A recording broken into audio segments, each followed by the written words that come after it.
The story begins with an old man walking through the forest all alone with a bottle in his hands. He is 60 years old, 42 of which he has dedicated to the criminal world. This place, Hangzhou, is considered a paradise on earth, and he had every chance to live like an emperor. If he hadn't gotten involved with the wrong people and ended up in jail, if he hadn't lost his leg out of stupidity, he was told many times that if he continued to live like this, he would definitely get a knife in the back and die ingloriously. That man was right. At one of the cancerous moments he asked him to run, the old man wondered why Vansel had rushed to save someone like him. Suddenly, the old man's leg slipped to the side and he could barely stay on his feet. The old man was very scared. He was no longer young enough to be neutral about such abrupt movements. But it was not to be.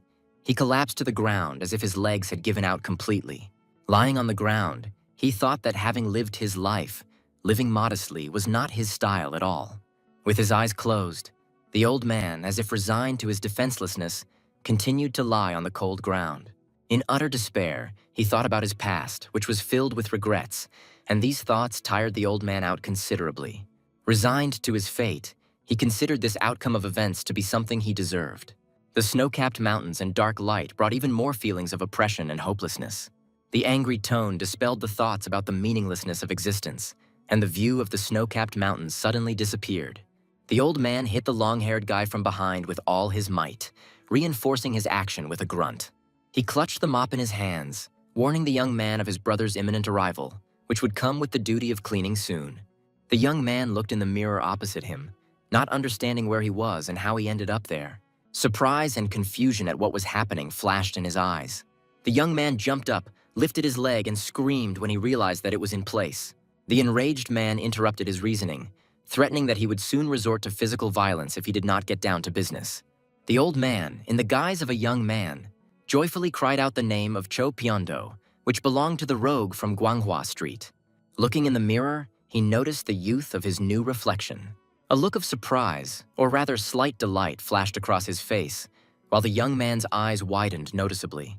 He touched his so-called new face, lost in delight and unaware that Pyondo was still standing behind him. Swinging the mop, as he had promised earlier, he inflicted physical damage on him until the once old man, now in the body of a youth, fell to the floor and covered his face with his hands. Feeling the pain, the young man became convinced that everything that was happening was not a dream. Suddenly, the office in Ganghwa appeared. The facade of a traditional East Asian building with a multi-tiered roof and decorative sign rising against the clear sky. A raven flew against the background of a red moon, a symbol of the Hayukdo organization. Shrouded in darkness, with sparks in their eyes, the two men stood tall in the shadows, clutching their weapons in their fists, thus expressing the danger that emanated from the Hayukdo representatives. Now, on the contrary, they were embarrassed, downplaying their achievements to that of ordinary swindlers. Tondel knelt as the evil figure of Cho Pyondo towered over him. 3 beautiful girls in elegant kimonos crowded around the office. The young man exclaimed, expressing both thoughtfulness and surprise. It finally dawned on him that he had returned to his youth, namely, to his 18 years. Brother Van Schiel entered the room, expressing surprise at the picture that appeared before his eyes. The youth jumped up briskly, embracing the elder. He placed his palm on his chest, as if pointing at himself and confirming that he was that same Tondel. Pyondo grumbled again, saying something caustic in the direction of the youth.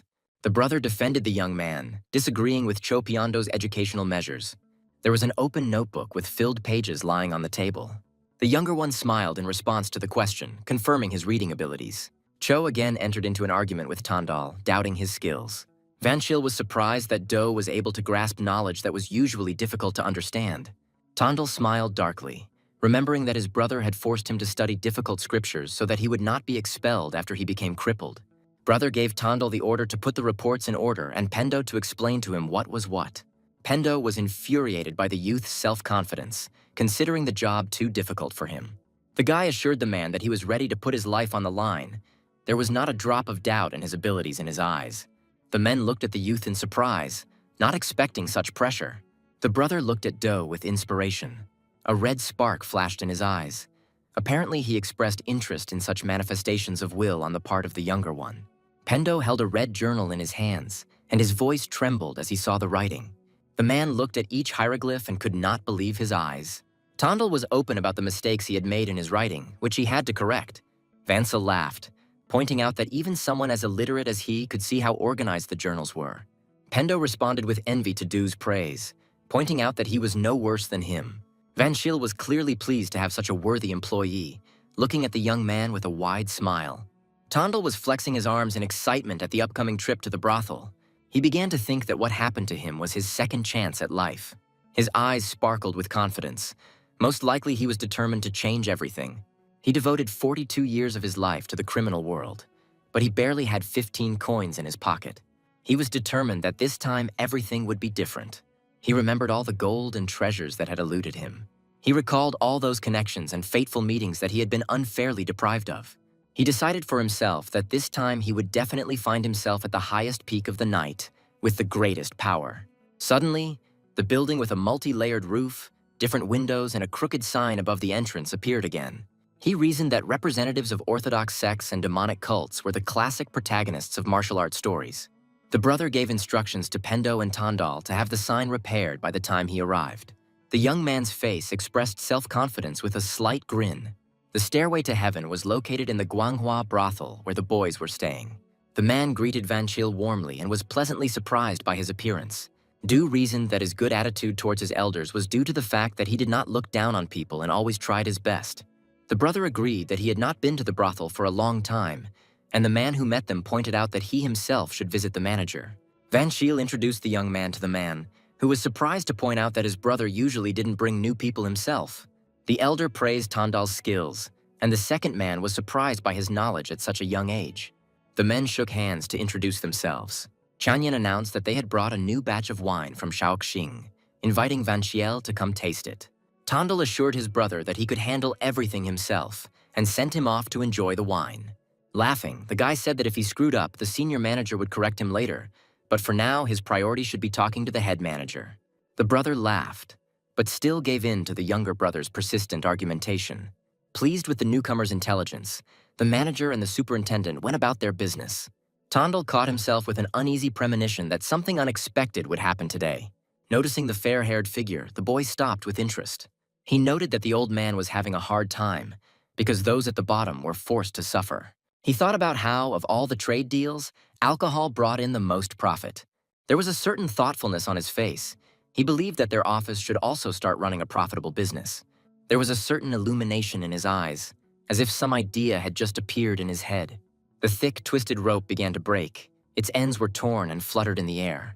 The girl raised her head and saw large clay jugs with inscriptions falling from above, threateningly flying down, straight at her. A warning call came to her as she looked up at the jug rushing towards her. A white flash with sharp diverging speed lines appeared. Tondal covered the girl with his body, and fragments of a broken jug were visible on the floor. He let out a sigh of relief as the girl turned her dumbfounded gaze on him. He asked if the girl was okay, looking at her with concern in his eyes. She replied that it seemed like he was the only one who had suffered here. After assuring the stranger that he was okay, Tondal grabbed her hand to help her up. Du smiled sheepishly, noting that he was getting drunk just from the smell of alcohol, which could indicate its quality. The girl looked at him with wide eyes, and a blush of embarrassment appeared on her cheeks. Suddenly, people appeared from behind and called out to the girl as the owner, also expressing their concern for her. She tried to calm them down, telling them not to make a fuss. The young man's eyes widened, and he wondered what this address could mean. The girl was the mistress of the stairway to heaven. She introduced herself as Yeon Jaeyeon. The mistress ordered that her rescuer, in the form of Tondal, be escorted to the doctor. The girls took him by the arms, but the young man was embarrassed, refusing to go to the doctor. The girl watched them go with a slight smile and a blush on her cheeks. She said his name again, clearly thinking about something. Voices were heard coming from the brothel, talking about the young man Du. The hostess showed some interest in her new acquaintance, trying to find out about him from the manager. The subordinate was surprised that the mistress suddenly became interested in the man. The manager reflected on Do's personality, emphasizing that he gave the impression of a man with a history behind him. Du sighed with satisfaction, putting the glass of tea on the table and thanking for the bath. The girl asked the young man if he liked the tea, sitting down opposite him at the table. She offered to give him some snow tea to take with him, holding out her hand enthusiastically. Tondal persistently refused, arguing that the treatment provided was more than sufficient. She offered to do him a favor in exchange for a favor, and then excitedly raised her palms, afraid that the young man would misunderstand her words. While the hostess focused on her sudden feelings, which were completely unusual for her, Du said that he still had one request. He asked for only one thing, that the hostess forgive the mistake of the elderly man who was unloading the wine. She was surprised that his request was so insignificant and simple. The girl, crossing her arms, looked at the guy with some bewilderment, a blush appearing on her cheeks. She smiled, voicing that the young man was a good man and she would not blame the old man. But she immediately put forward her condition, which was that on his next visit to the Heavenly Pavilion, the young man would allow her to greet him personally. The manager eavesdropped on them from behind the wall, thinking about how Madame Liu hadn't greeted guests personally since the pavilion opened. Cho Pendo was engaged in a lively dialogue about how representatives of another organization wanted to compete with them, putting the ladder to heaven on the line. Van Shiel supported his opinion, pointing out that the bastard Guan Hebong wanted to take over their establishment. The brother was angry that if they refused the bet, Hebon would simply use force. Tondel watched them, and a memory arose in his head that in his past life, Baekdon had taken away the stairway to heaven. The Baekdong division had more influence than the Guanghua office. Du summed up his thoughts on the situation in the past and turned to Van Shiel. He asked his brother to let him in on the details of the bet in question. A spark of confidence flashed in his eyes that he could now influence what he had not been able to do before. The leader of the Baekdong division, Guan Hebong, was the son-in-law of the clan leader and the very embodiment of greed. It was because of him that the Guanghua office lost a ton of profits in the past. Van Shiel told of a certain old man, Gayum, who borrowed 15 taels of silver from Baekdong, and now claims that he has no money to pay and that the office's goal is to collect the debt from him. Confused and somewhat dissatisfied, Pendo and Tondel stared at Vansel. The brother was clearly angry that the guys from Baekdong decided to shift their affairs onto them. Tondel pointed out that Baekdong themselves were incompetent if they couldn't collect some 15 taels. Du began to get dressed in order to go to that very debtor, old man Guillaume. Wanchil tried to dissuade him, but Du convinced him that Hebong was using the wrong approach. Both men looked towards the young man, clearly taken aback by his confidence. Du showed a snow-white smile, reinforcing his confidence in success. Pendo began to grumble at Vansel for entrusting a serious matter to some newbie youth. Pendo bared his teeth, not wanting to understand Vansel. Du, with his actions and fearlessness, seemed to give confidence not only to himself, but also to Chi. Suddenly, against the background of green foliage of the trees, a wooden house with a fence around it appeared. With a hint of mockery, Chairman Baekdong said he was looking forward to demonstrating his success in extortion skills. He also brought one of the new recruits from his unit, Chan Baekdong, with him to the meeting. Tondal politely asked how Chan was doing while he was awkwardly scratching the back of his head. Before starting work, both newcomers trained in the same squad. Guan asked who was standing next to Van Shiel, pointing his palm in his direction. The head of Baekdong said that if anything happened, he would be happy to take Do to his place. His face distorted into a vile, caustic, and even somewhat gloomy expression. On Do's advice, Chi raised the stakes, hoping to shake the debt out of old Guillaume, but if they failed, his wrist would be chopped off. Chan pointed out that he had taken an axe with him just in case. Guan, with a wicked expression, hinted that it was time for them to move on to fundraising. Vansel's eyes expressed fear. He understood that Hebon had reason to be confident of their defeat. Du was confident that they would cope, and Guan would understand that he was wrong. A smirk flashed across Do's face, as he had already lived through this situation and knew the outcome in advance. The leader of the Baekdong unit pushed the door open with his palm, calling out to the old man. The debtor Gayum looked at them without interest and replied that he still had no money. Grabbing the old man by the hem of his clothes, Guan hinted a threat at him. Before observing this, he immediately realized that the man's open attacks were connected with his desire to take the ladder to heaven for himself. The old man sat on the floor, staring at the head of Baekdong, expressing confusion at what was happening. He asked how the old man's son was doing, to which he replied that he had no idea since he had disappeared a month ago. Tondel said that he had heard rumors that the debtor's son had gambled away a generation's worth of money. The old man expressed his fatigue from the constant attacks from various organizations that were trying to shake off the debt. Du asked to hand him the axe, to which Baekdong hesitantly asked why. The young man replied that he had the gift of clairvoyance, backing this up with his knowledge of the fate of Baekdong's sister. Chan winced in surprise, and many questions appeared in his head. He asked how Du found out about his sister, but he, as before, supported the theory about his clairvoyance. Guan shouted angrily, thinking that Do was simply supporting the rumors about Baekdong's sister and ordered him to get down to business. Du looked gloomily out of the corner of his eye, indicating that he hadn't just started talking about clairvoyance for no reason. The young man stamped his foot hard on the floor, clearly planning something. He clenched the axe, moving his hand to the side, saying that the god of fortune was being used for personal gain. The old man clenched his teeth tightly, looking a little angry at what was happening. At that moment, Tandal struck the floor with his axe, creating blue flashes. The old man jumped up from his seat, shouting at the young man to stop. A red spark flashed in Heban's eyes. He was surprised that old Guillaume did not flinch even when his arm was broken, suddenly reacting like this. Vanchil grabbed Guillaume from behind, shouting for him to go back. With a mocking tone, Tandal repeated the old man's words earlier.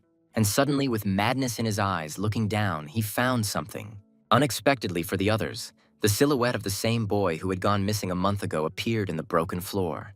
Vanchil stared questioningly, rhetorically asking if this was Guillaume's son.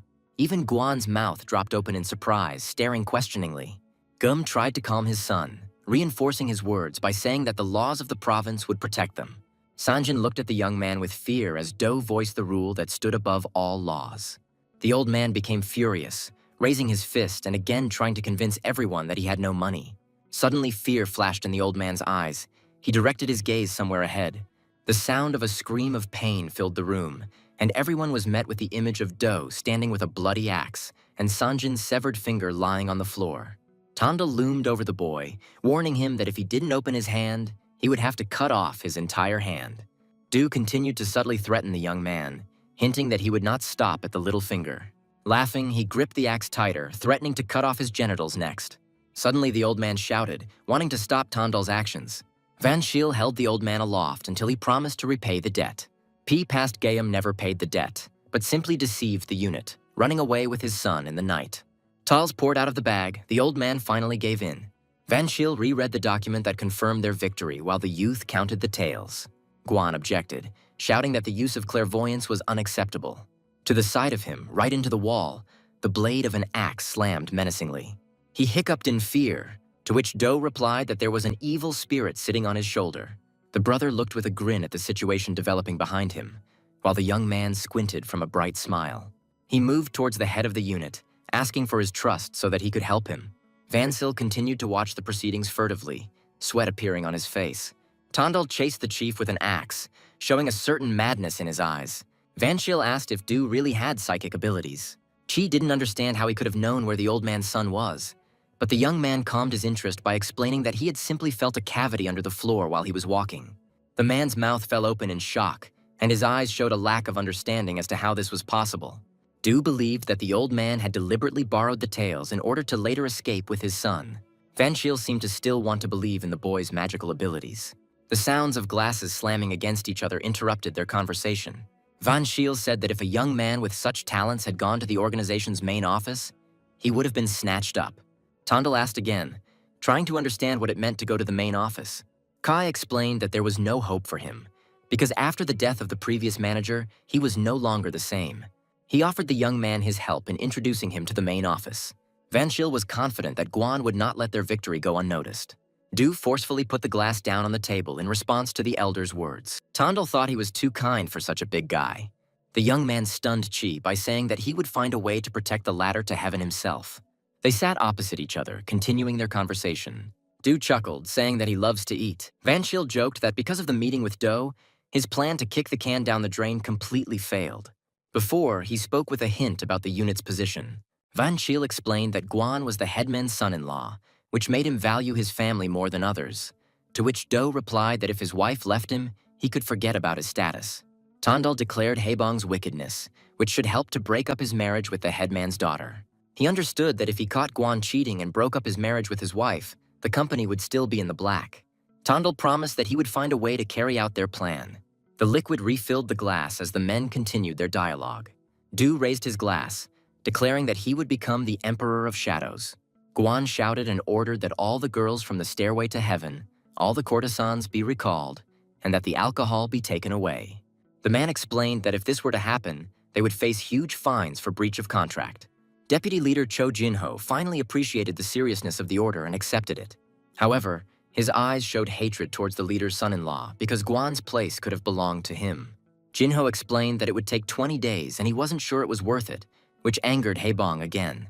Hebong slapped Cho hard in the face, getting angry at the argument. Leaving his subordinates and deputy leader behind, Guan walked away quickly. Jinho's face darkened. He was now irritated by the antics of this bastard. Chan approached Do, asking about his magical abilities. With joy in his voice and face, he told that his sister had returned home, as Tondal had promised. Their meeting was not a coincidence. Du asked the young man to take him to the unit's apartments. The youth warned Du that Guan already hated him after winning the bet, and if they were seen together, it would be the end for him. Tondal frightened the young man by predicting his imminent death. He also specified that she would come from the sword, at which moment Du's face expressed madness. The young man became frightened when he tried to find out if the guy's words were true. He began to cry and ask for help, which is what Du wanted. Smiling at the boy's trust, Tondal was clearly pleased that the keys would soon be in his hands. Du was thinking about how Guan would soon be damaging the stairway to heaven, and it will only be possible to avoid this when he receives the keys from Baekdan. He tried to figure out how they could overcome a violent confrontation if necessary. Suddenly, male voices were heard, which were conducting a dialogue about the dress of the dwelling. The man in white clothes said that he would wait for good news. Chan Yusum looked at him with an indifferent gaze, and the scar on his lip made him look even more gloomy. The girl looked out from behind the door, turning to the man. She was interested to know if he would agree to the proposal. With a worried face, she looked at her husband, hoping that he would return to the army and not go against his beliefs. He replied that his military salary was not enough to treat her illness, and he could not live without her. To cure his beloved and earn money, he left the army and began to wander the world.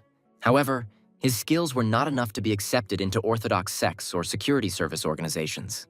A loud voice distracted them from their dialogue. Du asked if anyone was home. He introduced himself to Chan and asked about his identity. Yusum asked what brought the young man to his house. Du told him about the Red Tiger community, but the man was not very interested. Tondal invited him to join the community, quoting a salary to entice him. Yusum thought about the offer. The conditions were even worse than those of the previous community. However, he noticed that Do did not at all look like a minion of lawlessness, and there was something intriguing about him. He compared Tondal's personality to a sword in a ditch. Tondal cleverly noted that Yusum was not one of those who was used to working as a villain. The man was surprised, because it was as if Du knew and got to where he needed to go. He assured Yusum that their community would not demand anything impossible. With his hand on his heart, Tondal promised that Chan would not be forced to do anything he did not want to do. Yusum chuckled, asking what the outcome would be if he refused, as if challenging Tondal. Tondal looked at the man with a confident grin. He said they needed someone who could turn their rabbit hole in Guanghua into a tiger's den. Du assured that he would get Yusum into their gang at any cost. Van Shiel promoted Tondal to a new position. Now he became the leader of their squad. Cho was furious with envy. He thought it was unfair to make Du the leader if he became a member of their squad 2 months later than Pendo. The young man looked into the room, trying to understand what was going on. Pendo, in anger, hit the young man with his shoulder and flew out of the room. He didn't understand what was going on until suddenly one of his subordinates pointed out his new status. The young man cried out in surprise, unable to believe the man's words. Tondal considered this a hasty decision that the other guys might consider unfair. Van Shiel reassured Do, assuring him that their friend would calm down later. The young man asked where their new one was, into which he had invested 5 tiles. Vansel's eyes turned towards the guest who had disturbed the peace of their community. Tondal also looked with interest towards the culprit who interrupted their dialogue. He took a sip of his drink, emphasizing that the guest had arrived on time. Before their eyes, the silhouette of a man with strong shoulders rose up. It was Yusum. His eyes seemed to always express only the emotion of indifference. Vansel emphasized the menacing image of the young man. Yusum explained his lateness, as he needed to think about his decision. Pulling out a pile of teals, the man explained that he had come to return them. He ignored Do's question, saying he had a condition. His condition seemed strange to the guys. They had to last 10 seconds of sparring against him, and then he would accept the offer. Van Shiel asked why such a proposal had suddenly been made. He voiced another strange condition, but this time personally to the squad leader. Tondal was surprised by the challenge that Yusum put forward to him. He suggested meeting within 3 days at Rat Hour. Having finished speaking with the men, Yusum turned around and quickly left the community. Van Shiel asked where Du had found this guy, to which he bragged about his connections. Ki said that it would be great if Yusomi agreed to join their squad. He doubted Do's powers and, on the contrary, exalted Yusomi's capabilities, considering him stronger than Kobep, the expert of the Red Tiger community. Tondal smiled and said that even 10 Kobeps would not be a match for the young man. Yusomi's silhouette moved further and further away from the community of boys. She continued to wonder who would win between the boys. Du chuckled at his question, replying that in fact he didn't know how to fight. Yusomi thanked the squad members who had arrived and were rushing towards him. Also present were members of the Sea Wave community, one of them Gun So-san. The second was Wan Tai Hyun, the leader of the community's division, who voiced confidence in his ability to fight Yusam. The young man thrust his weapon forward in front of his opponents, causing a dubious reaction from those present. Taehyung bared his teeth in response to the boy's weapon, making a sarcastic joke that confirmed his self-confidence. Yusam looked at the man with indifference, who continued his sarcasm as he drew his sword. He merely commented that the unit leader was free to use any weapon. Taehyung was serious. He was ready to cut off his opponent's arm if necessary. The head of the department still didn't get down to business, but just kept wagging his tongue. Tondal intervened, hinting that it was time to stop dragging things out. They began exchanging insults with each other, and it was a clear provocation on Do's part. Subordinate to the sea waves, he closed his eyes in a grin, already wanting to join the argument. The youth approached Do, offering him a bet if the leader won. Tondal put 5 teals on the line, confident that the leader would not be able to win. I dared him to challenge me, thinking that he was simply afraid. He was only advised not to regret his words later. Taehyung didn't even think about stopping his barbs. His self-confidence was going over the edge. Swinging his sword, his face contorted with anger and tension. Yunsum didn't even flinch, casting his usual indifferent and gloomy look towards the man. Taehyung suddenly leaned back, and a golden glow from the weapon appeared in the area. The unit leader hunched over, clenched his jaw and widened his eyes. Yunsum easily parried his blow with a regular stick, which Taehyung clearly didn't expect after his taunts. This time, it was Chun who mocked, finally announcing his honest victory. The man became even more enraged, his face distorted into a vile grimace. Unwilling to admit defeat, the leader began swinging his sword again without arousing any interest in the boy. His face darkened, and he raised his stick in warning if Taehyung decided to continue. Suddenly, the elder fell to his knees in front of Yunsum, apparently in despair. He admitted defeat, bowing his head before the young man. The leader's subordinate kept his surprise only in his head, but the fact that he was amazed could not be denied. Tonald began to stretch his shoulders, hinting at his turn. A member of the Sea Wave community clarified what would happen if Du was defeated. Tonald expressed understanding, his face showing no concern. Du said that he would also have his own request, and Yunsum accepted it. The young man's request stunned everyone. His desire was to use a real sword instead of a wooden one. He clutched the blade to his hand, a look of calm on his face. Chun accepted the condition, saying that he would gladly become Du's opponent. He pulled out a sword that emitted a glow and white smoke. The Sea Wave boy silently admired Yunsum's power. Yunsum stood up as if warning of an attack. His eyes were shining with excitement, and the outline of a swing formed around his silhouette. Taehyung's mouth dropped open in surprise, his face showing amazement. His subordinate also froze in surprise, closing his eyes. Chun's lips spread into a grin. He was clearly pleased with something. Tondal parried Jumpson's shot, which surprisingly on the contrary pleased the man as if he had been expecting it. In the dark night, the only sources of light were the stars in the dark blue sky and a torch driven into a wooden structure. Du jumped back with the dagger in his hand, his face showing the tension of the moment. Suddenly something different flashed in his eyes, as if Du remembered or realized something. In his memoirs, he served a sentence of especially dangerous service in the army for serious crimes. He was an army dog with criminal status. Conscription was applied to those who had nothing to lose even in death, which was Du. Tondal spent 3 years wandering a battlefield more dangerous and terrifying than hell itself.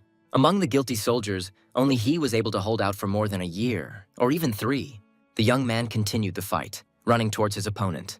This time, Chun parried the opponent's blow, which turned out to be unexpected. He expected the fight to last only 10 seconds, but no more. Tondal thanked his opponent for the sparring, bowing slightly. Chunya's face expressed bewilderment. He looked at his opponent without looking away. He himself did not expect that the fight would last so long. Chun confirmed that this duel had tempered his arrogance. Suddenly, the head of the department's subordinate turned to Do. He didn't understand how Tondal, at only 18 years old, was already working for the entire Red Tiger community. Therefore, he decided to lure him into his community by offering him a higher position. Before, the young man was offered the position of deputy manager under his responsibility. The Sea Wave member froze in anticipation, hoping for a positive answer. In the end, Tondal chose to refuse because it was not in his principles to be elected, but not to choose. The kid said that Du would still regret his decision, crying out in despair, to which he chuckled, casting doubt on what was said. Tondal extended his hand, remembering the bet and his winnings. He smiled broadly, frozen in anticipation for the young man to give him the 5 taels. Du thought that Chan's presence in their community was a great blessing. In his memoirs, Tondal served as a suicide bomber on the battlefield, as a result of which he lost his leg. And once he became useless as a fighter, The army mercifully forgave his sins and let him go. And then he returned to Hangzhou empty-handed, facing people's disapproving looks. 3 years of service threw him to the side of life, although he was talented, but he was broken. However, in this life he will do everything to make it different. He thought that for now, his head would be more useful to him than his fighter's body. Black clothes and a mask hid his face as his fingers rested on a certain box. He was in Heban's office, having passed through with ease thanks to the keys he had received from Chan. His gaze fell on the magazines, wanting to look at them to assess the scale of the problem. Bringing the notebook closer to his face, he stared at the writing. He came to the conclusion that it would take years to copy all of this. Suddenly, Tondal tensed up as he heard someone enter the room. It was an enraged boss who was angry that his subordinates had not fixed the doors. Clenching his fists in anger, he walked inside, frightened. Du hid, clutching the box to his chest and not understanding why the owner of the room decided to visit her at such a late hour. A stranger asked Guan how long it would take, to which he replied that Tondal was here. Du watched what was happening from around the corner, hoping that they would leave soon. Having assessed the girl's voice, Tondal realized that this was not Guan's wife, but apparently a courtesan. Guan laughed maliciously, taking out the magazine and saying that Elder Han had been caught. I started thinking about what might be in the so-called revealing book. Elder Han is the second most influential person in the Red Tiger community after the leader. A loud sound attracted Guan's attention and he turned towards it. Tondal also tensed up, not immediately realizing what had happened. The courtesan broke the porcelain and began to whine like a child, pretending not to know how to clean up. Du pressed his back against the wooden wall, clutching his notebooks to his chest. The girl started bleeding and Guan went to look for a change of clothes. He tensed up because the leader headed exactly to where the young man was now. He faded, pressing himself to the floor and losing all hope of salvation. He clutched the box tightly in his fist, pressing it even closer to himself. Suddenly the girl screamed, declaring that she had to be taken to the doctor. Guan Hebong told the courtesan that she needed to be changed first, but the girl screamed that she was dying of pain and asked for help quickly, and the chief could not understand where her feminine patience was. Dutondal laughed and collapsed to the floor in relief, as he had just almost gotten caught. The wardrobe doors were still closed. The new employee concentrated and realized that he had become relaxed due to his knowledge of the future. He realized that from now on he should act more carefully. The guy was approaching the stairway to heaven because he had collected a lot of important information. Over a cup of tea, Tondal told the hostess that he had found out where the courtesans lived, and in order to prevent them from leaving, it was necessary to register them with the company. Then the guy added that this would be expensive. While the hostess was drinking tea, the guy explained that in the long run the money would pay for itself, but the problem was that it was urgently needed right now. Yan Jae-yan began to ask if she had misheard what the guy said.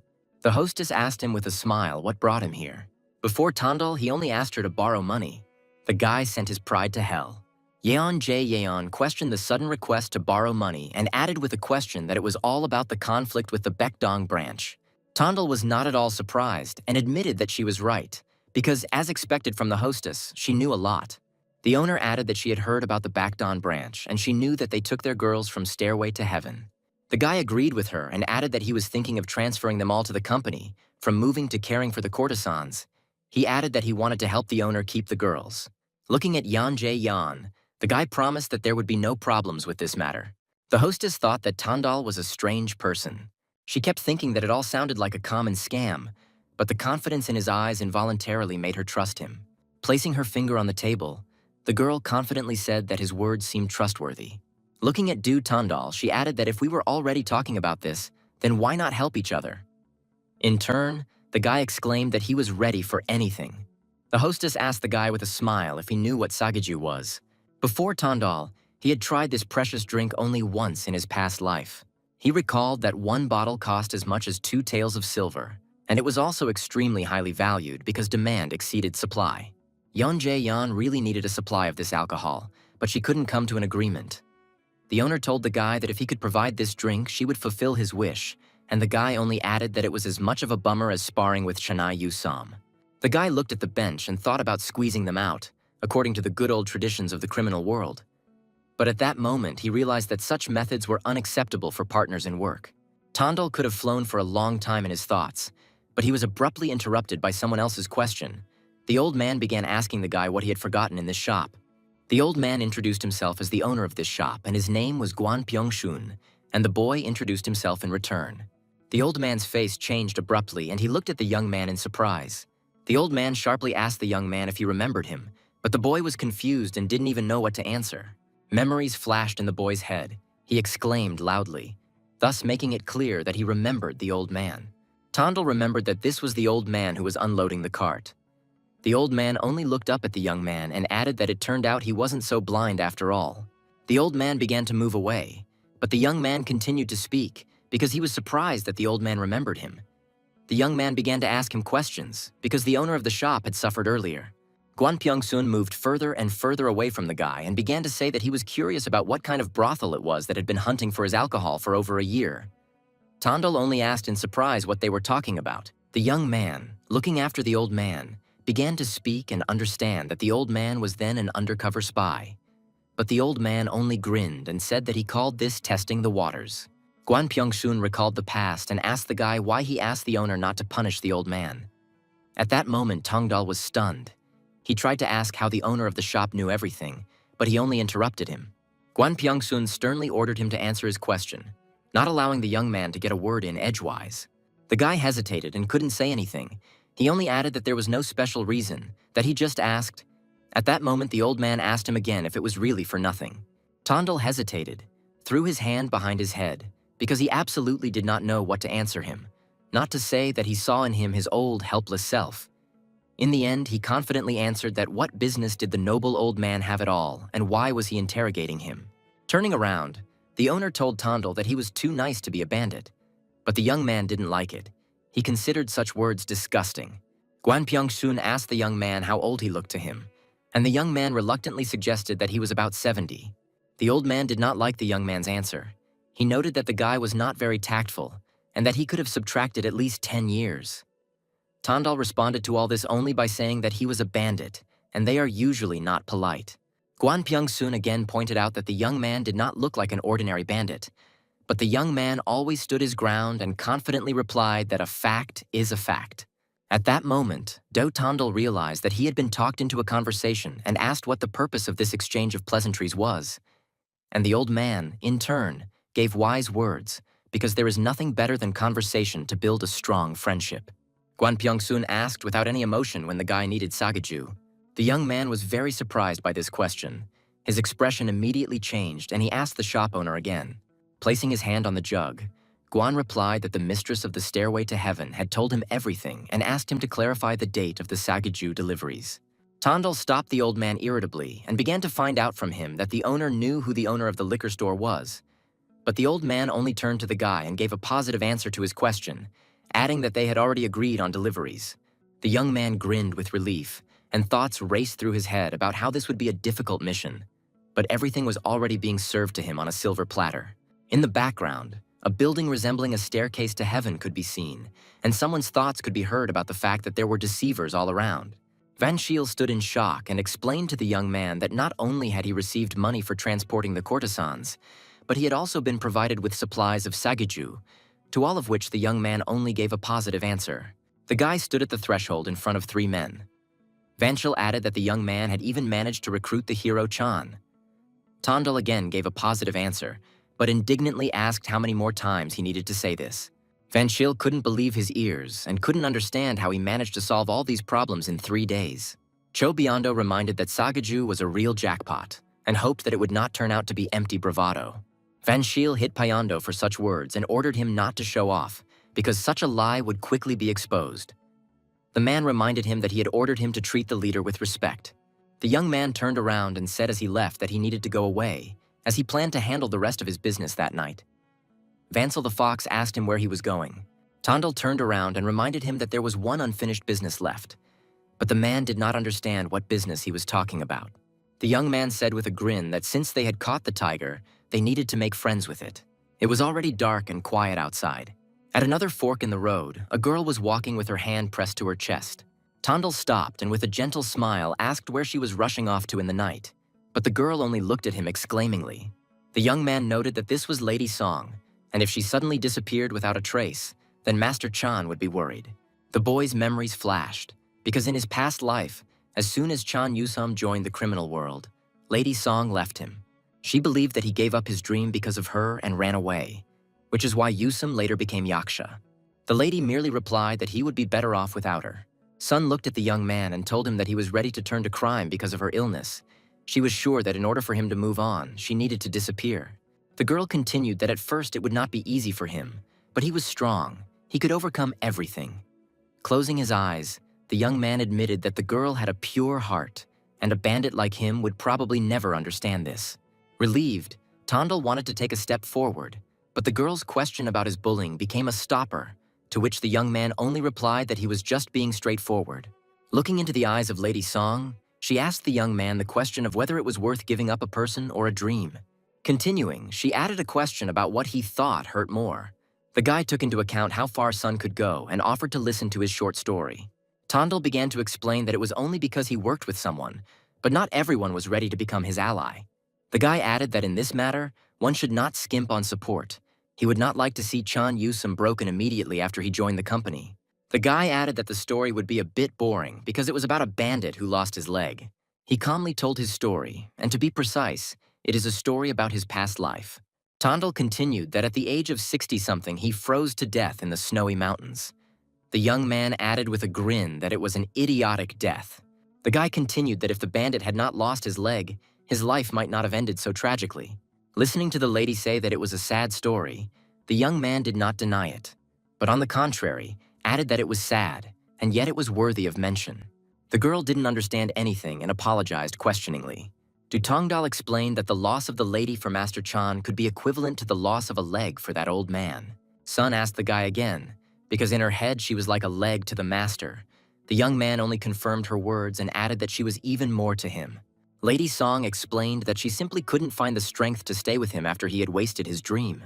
The young man reassured her, saying that in life things don't always turn out the way you want. The guy continued to explain to her that the only difference is how you are ready to bear your cross. He explained that she was throwing away her cross and leaving it entirely to the master. Looking at the upset girl, the guy added that it would be better to bear this cross together, staying next to him. After this conversation, the girl answered the guy that listened to him. The leader of the squad, she is becoming some kind of nasty woman. Tondal merely added calmly that she could continue on the path she had chosen. As a result, Song Hye-min returned to Chan, who was already looking for her everywhere. Her escape was a thing of the past. From now on, the master will not turn to the path of Yaksha. Tondal and Pyondo congratulated Wansel on her 30th birthday. The man was holding some shoes on a pillow and, confused, asked what kind of shoes they were. The young man only remarked that they were boots. Van Schil angrily asked why they hated him so much, what kind of consumer goods they gave him for his birthday, and the young man only added that he didn't look like a man with money, that they hadn't even given him his monthly salary yet. The man reminded him of the 5 tiles he had won from Gun So-san, and the boy merely grinned and replied that he had spent them 100 years ago. Tondal went into more detail about how 2 had gone to find Master Chan's refuge, and 3 more to treat his dear wife. Van Schil clarified that he wasn't talking about Lady Song. The man was surprised that he spent 3 taels on the doctor. He didn't understand what was behind that, and the guy just added with a grin that it was the Dark Doctor. The man simply exclaimed upon hearing about the Dark Doctor. He asked again if he was talking about those who treat bandits and venereal diseases and courtesans. Van Schil started shouting at the young man. He didn't understand how it was possible to pay 3 taels to a charlatan. The guy stopped him and added that he would understand himself when he found out who it was. The man continued to ask rudely who it was, and Tondal turned around and repeated that he could find out for himself. The young man began to leave, and when asked where he was going, he replied that he needed to invest in the future. The guy walked and thought that if it weren't for Vansel's birthday, he wouldn't have remembered anything, because usually bandits don't care about the death of magistrate officials. Approaching the required area, Tondal decided that if he saved this man, it could change a lot, and it wouldn't hurt to establish relations with the magistrate. As he approached the turn, the boy recalled that the murder had taken place in the Misi area. The young man tried to say something about the location of the incident, but his gaze stopped on something. Tondal looked at all this in rage and began to shout at the scoundrels, because he did not understand what was going on there in broad daylight. 3 men stood over the guy on their knees, putting pressure on him and telling him that if he was from the magistrate, then he could consider himself tough. It was the official Yan Xuan. He answered these bandits that they still knew him and continued to make attempts on his life. The offenders continue to pretend that they don't know him, and on this basis they say that they can cut his throat. The bandit has already started to swing his sword, but then the official exclaims that no matter how much they are paid for the murder, he is still ready to pay twice as much. Tondal leaned his back against the edge of the alley, turned his back, and with complete confidence and calm began to say that this official was a pathetic type, and if he was going to bargain, then let him offer 10 times the amount.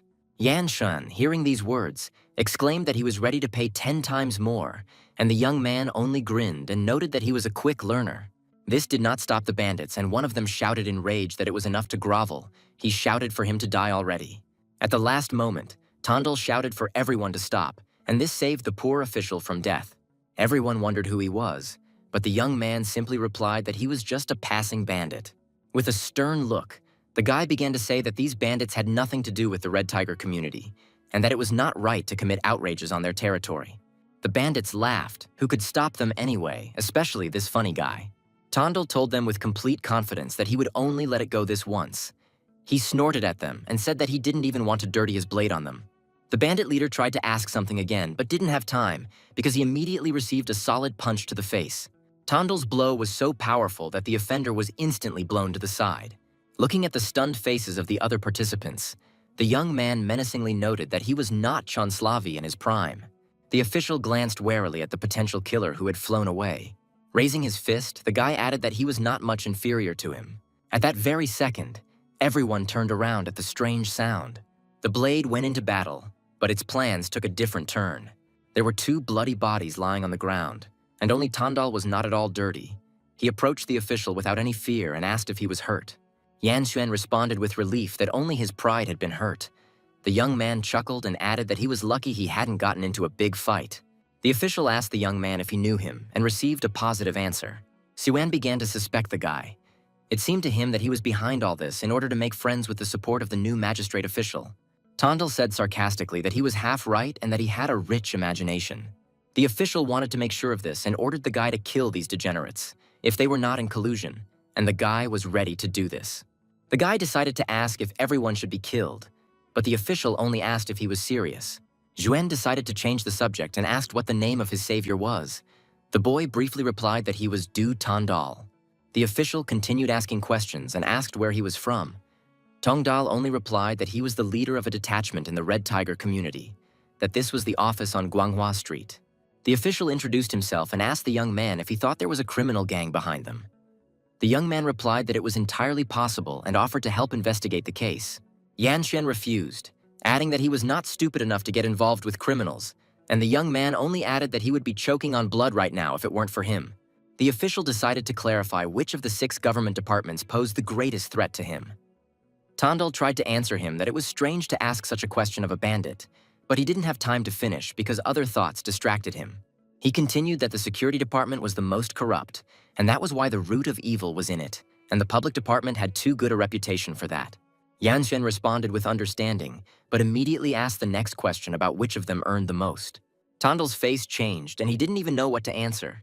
The official said through laughter that he was just joking and added that he would return the favor if possible. Looking at the official, the thought flashed through the guy's mind that this didn't look like a joke. He wondered if he had made a mistake in saving this man. There was a man standing near the building, looking straight ahead. He said that alcohol today is absolutely killing you. It was the elder of the Red Tiger community. Tondal turned to the man and greeted him with great respect. Han Dongsan asked if the boy was from this community, to which the young man replied that he was Do Tongdal, serving as a squad leader at the Guanghua office. The elder understood who he was and added that he knew him as a newcomer who had wiped Guan Heban's nose. For the young man, this was an honor. Han said that he thought Guanghua's office had no business there and that he had come for services. But the young man replied that he did not have the means to run such a high-class brothel. Looking at the elder, Tondal added that he had simply come to talk to him. The young man began to say that he felt that leader of Guan Heblin's unit had found some incriminating evidence against him. Tonadal asked again in shock, but the boy only replied that he had pocketed a lot of money. The elder asked with disdain what the young man was talking about. Tondal merely apologized and said that if he didn't understand him, then they had nothing to talk about. The young man began to walk away proudly with the thought in his head, because he understood that now everything depended on who had the biggest egg. Clutching his head with his hand, the elder called out to the boy. The young man turned around with a sly smile, because it was very easy to carry out this manipulation. Khan noticed what an impudent boy he was, because the boy threw the bait and immediately began to leave. He made it clear that he was ready to listen. Tondal began to talk about how Guan Hebong knew about the embezzlement of funds and that he described it in detail in his exposé book. The elder asked the boy whether he had seen the book himself, to which he replied in the affirmative. The elder rightly noted that Tondal would not have told this out of the kindness of his heart. He asked what this boy wanted. The young man politely asked to appoint Brother Van Shiel as the leader of the Becond unit. The Khan was taken aback by the young man's request and asked about the seriousness of his intentions, and Tondal gave a strictly positive answer. Donson began to explain to the young man that even if he was an elder, he still could not simply change the leader. He added that even the leader of the organization would need clear reasons for this action. The young man understood Khan's words, but added that he had provided the appropriate reasons, and the elder thought about it. Dutongdal began to state the facts that Guan Hebong would soon fall out of favor with the community leader due to problems with women. The elder crossed his arms and asked in surprise that Guan Hebong had a mistress, but the boy added with a grin that it would actually be strange if he didn't. The elder became wary and said that knowing something and catching it in action are two different things. But Tondal, with unperturbed confidence, continued to stand his ground and prove that if he had not been sure that he could expose him, he would not have come to the old man. The elder, looking at the guy, caught himself thinking that he had an incredibly confident and unperturbed look. He considered him an interesting boy. Dongsan was completely pleased with the young man and added that if Guan Hebong fell and his revealing book fell into the hands of the elder, he would be happy to help the boy. Placing his hand on his chest, the boy expressed gratitude to the elder and wanted to ask him one more question. The young man asked if the elder had any relatives who were planning to go to the mountains soon. Khan didn't answer, but just looked at the boy strangely. The old man's gaze was due to the fact that the day after tomorrow, his daughter-in-law was going to go up to the Heng Temple to pray for her son. And he did not understand how the young man found out about this. And around this time, a tragedy will happen near the temple. A woman will be mauled to death by a tiger. But Tondal had the idea that his daughter-in-law probably hadn't even seen the tip of this tiger's tail. The only thing the young man said was that he saw the impending threat of a tiger attack on the elder's family. He advised the girl not to go anywhere for now, and Khan only asked in surprise that the boy was also making predictions. Placing his hand on his chest again, showing his sincerity, the boy said that it seemed the elder had not yet heard that he had the gift of clairvoyance. At the same time, Song sat with the doctor and thanked him, because she had become much better recently.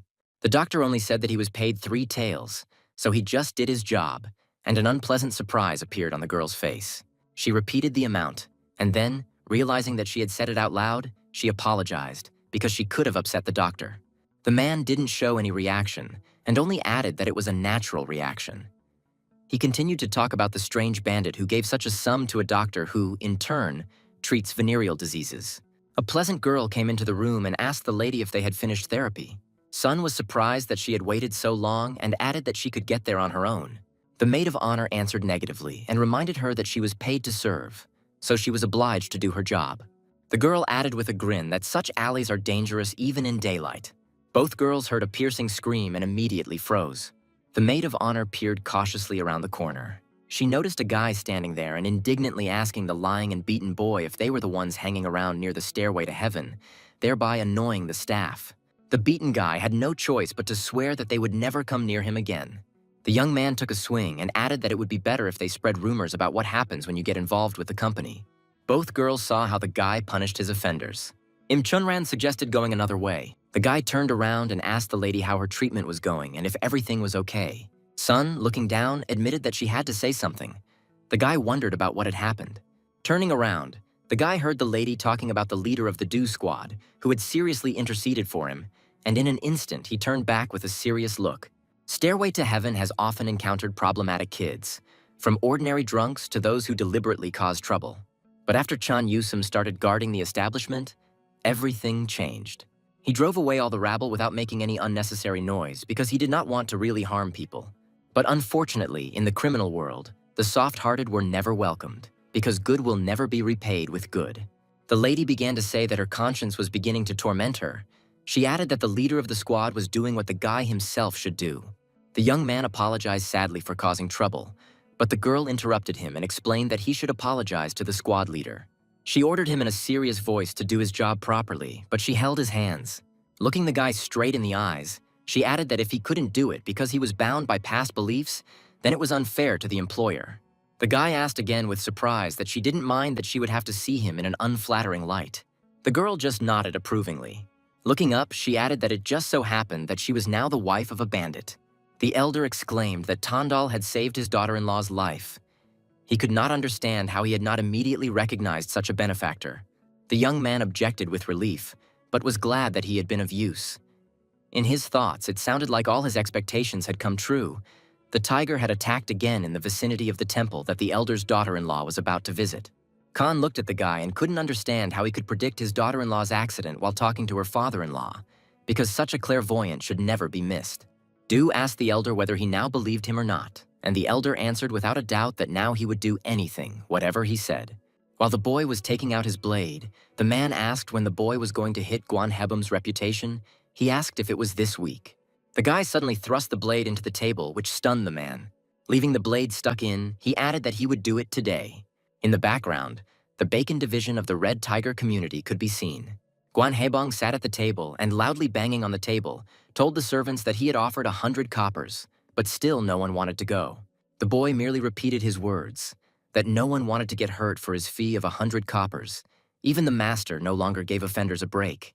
Guan shouted angrily that this was Du's doing. The man's expression suddenly changed and he fell silent because he had a new plan.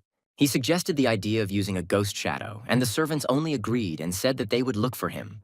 The Phantom Shadow was the name of a skilled assassin from Hangzhou. He set the price for the murder himself, depending on the complexity of the order. But for Tandal's head, he demanded 6 taels of silver. Heban added that he was charging a lot, but the guy only said that it was still cheap, considering the killer's position. The boy continued to insist that if they did nothing about Tandal, then next time he would deprive them of their profitable gambling house. Upon hearing this, Gun only shouted that he should only dare. The servant carefully added that his skills should not be underestimated, and that the opportunity should be taken to deal with him. Guan ordered silence. The man stood up and turned around, saying to give the ghostly shadow in advance, and at the end he added that today it was absolutely necessary to console himself with Sol Yang. The man was about to leave, but a voice from behind stopped him, saying that his wife hadn't been herself lately and advised the leader to refrain from having relations with women. The leader simply responded that he wasn't such a fool as to get caught cheating. The boy said that only blockheads always have things go wrong. In the background, there was a building where the leader and the girl were located. The lover sweetly asked if they could see each other so often. Guan only aggressively told her to shut up because today he wanted to properly relax. The lovers heard a loud sound behind them. It was the leader's wife. He turned around and asked what was going on, but in response he only heard his name. His wife watched everything that was happening and added that he had finally shown himself. The man wanted to smooth things over and tried to calm his wife down, but he himself stuttered. The leader's overthrow went like clockwork, with him kneeling before his wife. He was caught with a former courtesan and was beaten by his own wife and thrown out of the Red Tiger community in disgrace. Of course, the one who passed on the information to the inconsolable wife was the young man. The enraged former leader was sure that this was the work of Do Tandal. Holding onto the wall, the man recalled how long he and his wife had lived together. He was sure that they still had feelings. He thought that if he begged her, he could return to the organization. He was preparing to deal with the young man soon with the help of a ghostly shadow. He was sure that everything would work out. Someone called out to the man. The guy said that the retired unit leader is not a Red Tiger at all. The former leader's view has changed. He turned around and angrily asked who he was, that he had the right to call him by his name. The boy didn't say anything, and with just a sharp movement of his hand, he chopped off the head of the former leader. The guy pretended that nothing had happened and asked again what he had just been told. But his head, lying separately, could no longer answer him. The guy who turned around only said that his life was worth only 1 tael of silver. Tandal thanked Quan for her cooperation and received thanks in return. Quan, having received 6 taels from Guan Hebon, did not complete his task, and at the same time, he completed the task for the man himself. Tandal extended his hand and Quan gave him the silver. The guy added that he gives Du 2 taels from those 5, to which Du reminded him of the existence of his conscience. After Guan's overthrow, the unit's leader was replaced as planned. A servant stood in the hall, bowing his head, and a wise man loudly announced that he welcomed the new leader of the unit. The new leader of the unit was Vansil Chi. The new leader turned to his deputy and asked him to step away for a minute. The men left the hall. The leader began to apologize to his subordinate because he believed that he had taken a place that rightfully did not belong to him. The subordinate did not hold a grudge against him and only asked him to promise that he would then simply hand over the position to his subordinate. The leader was surprised by such an answer. With a grin, The boy added that he would get this post as soon as the leader got to headquarters, because he believed that this was not the leader's last goal. The man modestly replied that even the position of leader was too much for him, to be honest. But the assistant only laughed at all this and added that the squad leader had a different opinion. The subordinate expressed his thoughts that the squad leader would not allow him to remain in place, to which Chi replied that he most likely agreed with this. The guy added that the squad leader came to him a couple of days ago and Vansil began asking why he came. The subordinates confidently replied that Tandal had only come to check on Bacton's affairs and take care of him. Vansil was only indignant that this little fellow couldn't sit still. The guy added that he is confident that Du will definitely not remain in the position of unit leader. The new leader stood up from the table, hearing that he would have to give up the idea of living a long and modest life, because the guy was hinting that he would soon become the leader of the squad. Chi only asked if he would go with him. The subordinate slyly added that everything depended on the actions of the new leader, and he just laughed at it. Tandal stood in front of the entrance to the building and said that he had already taken the first step. The young man added that this was just the beginning for the division, and he explained in business terms that the seeds of money had already been planted. The guy had a lot of ideas, and he thought that within the next 2 years he was going to completely subjugate the Red Tiger community. The young man didn't have time to finish the thoughts in his head when he was immediately called out. Du turned around and saw several guys. They asked if he was Du Tundal. The leader only answered positively. One of the three asked if this was the new guy that the unit leader had brought in. After these words, the guys laughed and started teasing the leader. The leader thrust a broom into the young man's hands with an order to support him. The guys started telling Du to get busy since he was late for work. One of the guys looked at the other and said that he thought Tandal was no longer fit to sweep, since he was listed as the leader of the squad in the office, to which the second guy only looked at him questioningly. One of the men got angry and started saying that even if Do was in charge of the dump, it didn't mean anything in their unit, and he slapped the other one. The young man thought that the way they were trying to pressure him looked cute, but decided that it would be better not to show off for now. Tandal turned his attention back to the boys. Someone stood behind the guys and indignantly began to say that he didn't know their names.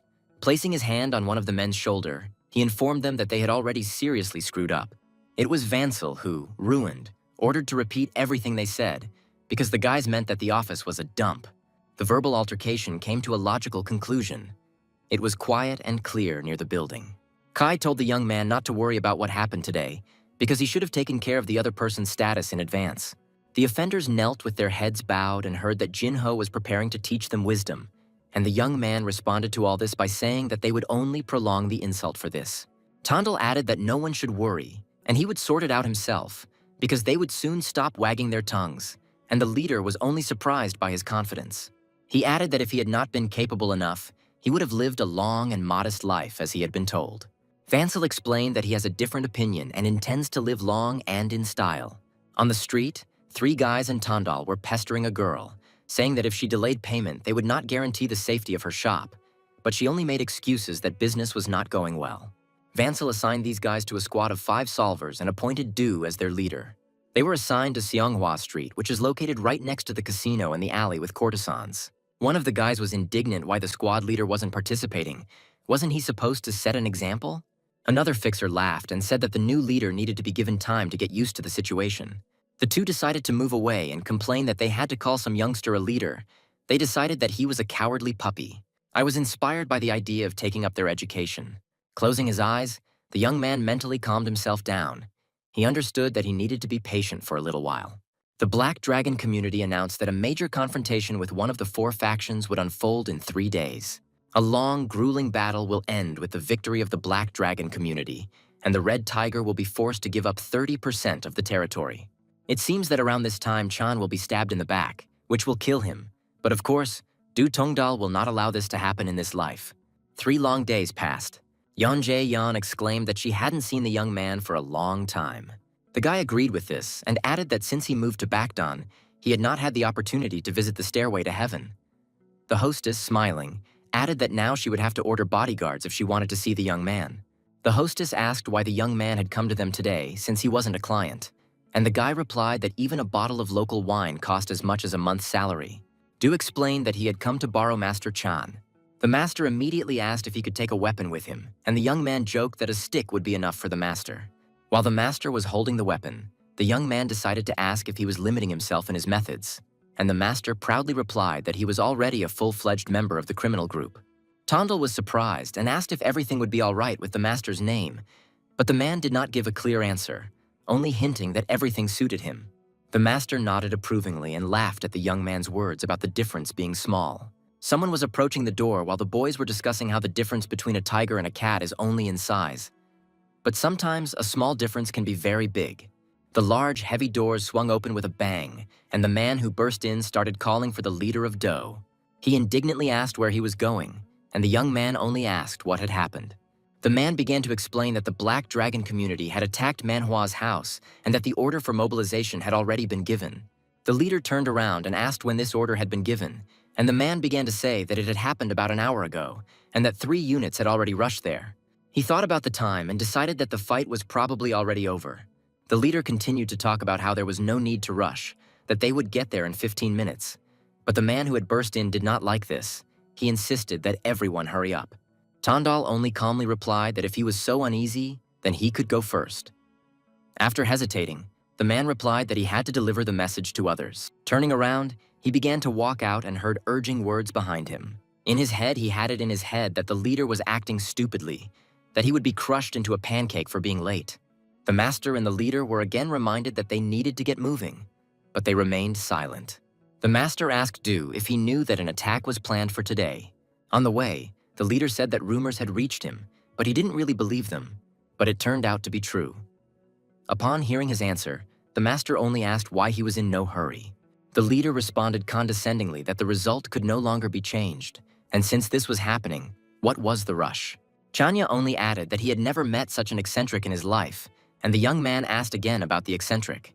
The man remarked that although he was an eccentric, he was glad that he had the good fortune to become friends with him.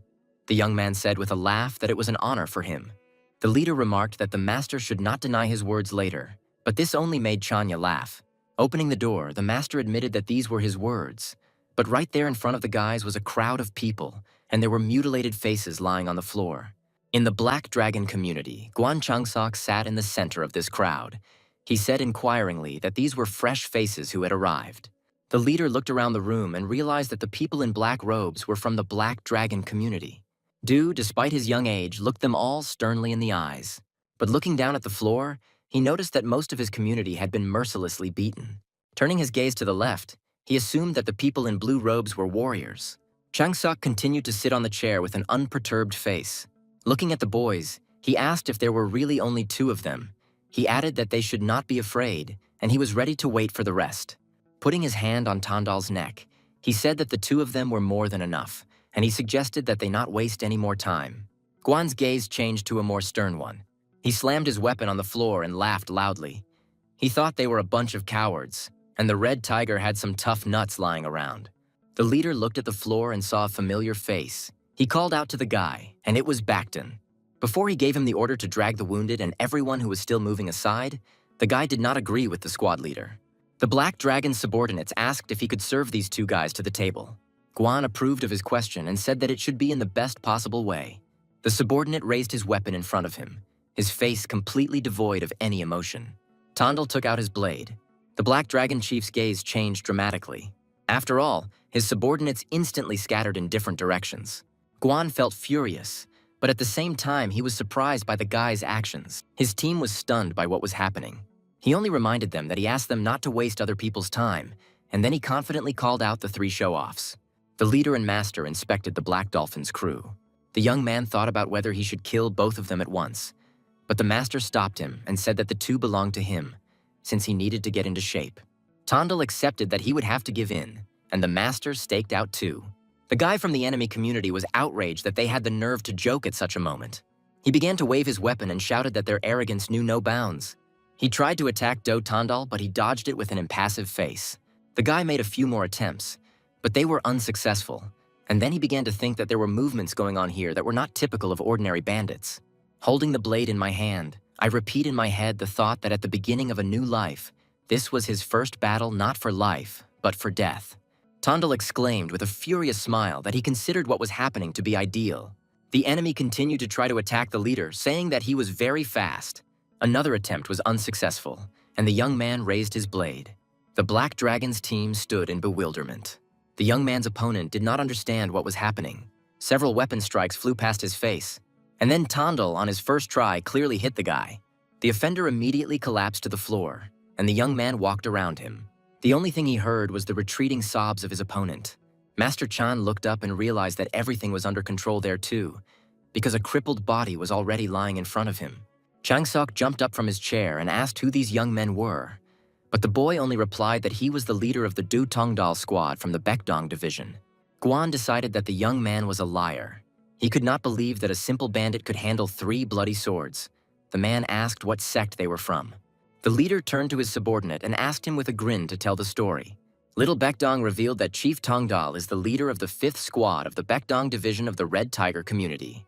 Du added that mentioning the sergeant was unnecessary and asked if Guan had heard this, but the man simply asked what such fighters were doing in the bandits' lair. Guan continued to talk about how someone like Tondal was in charge of a small unit, adding that no matter who the unit leader was, it was still too much. Then he held out his blade in front of him and ended the empty chatter. Looking the enemy in the eye, the young man gave him a choice, to surrender or to give in. Changsok just laughed.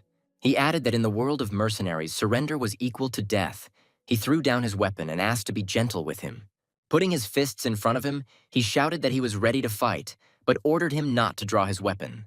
The scene changed, and the young man recalled that in his past life he knew him only from rumors that he was a cruel man. Du Tongdal sat on Guan Yu's back and realized that after meeting him in person today, he began to understand that he quickly grasped the situation and understood what was best for his subordinates. After a break, the young man stood up and invited Boss Guan to have a drink sometime when they met. The man merely exclaimed with displeasure at the mention of God. Little Baekdong intervened with a grin and said that Leader Du was treating him. The young man turned towards the voice and said in a friendly manner that he wished to be called simply by his first name. Baekdong reminded that the leader told him to appear today. Opening his robe, he showed his vest and added that Du's words were true because he almost met the skinny one today. Looking at the leader, he continued that he was alive only thanks to him. He noted that from now on he was ready to build a fire and jump into it at the leader's command. Leaning on his arm, the old man asked that Tondal had been a member of the community for no more than 2 months. It was a meeting of the elders of the Red Tiger community. Cho Chin-woo was the leader of this community, and he added that this boy fell right on their heads. Han Dong-san added that they were very lucky in the fight for Manhwa. He said that the leader of Tondal should be rewarded, because it is unknown what would have happened if he had not been there. Some people were outraged, because they thought that this would be too much praise for someone who was simply doing his job. It was the community's protector, Hun Seung-jun, who added that excessive rewards would create discord within the organization. Chin-woo noted that the squad leader had indeed done his job, but for some reason the defender had not been able to. The man shouted angrily at the elder. Cho added that there was someone else with Tondal, and that this someone was even stronger than the leader himself. The defender only asked that there was a retired serviceman with the leader. The elder wondered why the warrior would help the underground, and the defender only briefly replied that Tondal himself had asked him to. Chin-woo concluded that they were indeed close friends, but he had one question. Where does this soldier live? Tondal approached the building of the Red Tiger community. The subordinates greeted the leader with respect. Until yesterday, these guys considered Du a young man who got his way thanks to Van Shili. But in just one night, their attitude towards him changed. The leader was told that Elder Han was waiting for him, and the young man agreed approvingly and said that he would be right there.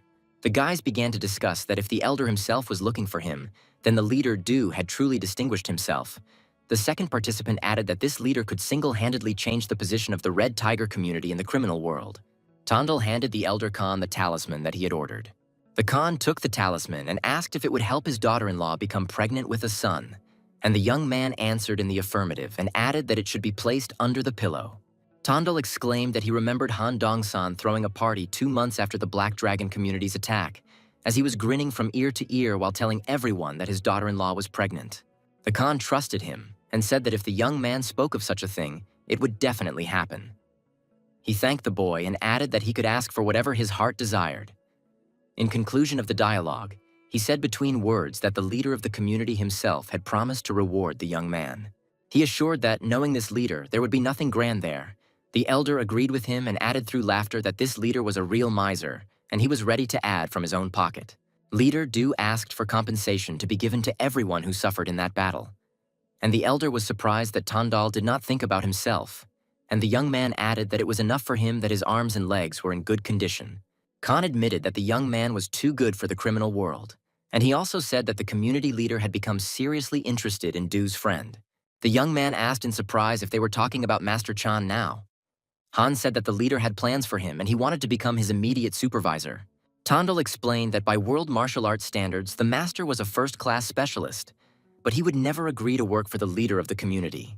Looking at the elder, the young man blurted out a phrase about how he considered it lucky that Master Chan was not ashamed to help them. Han looked at the young man in surprise.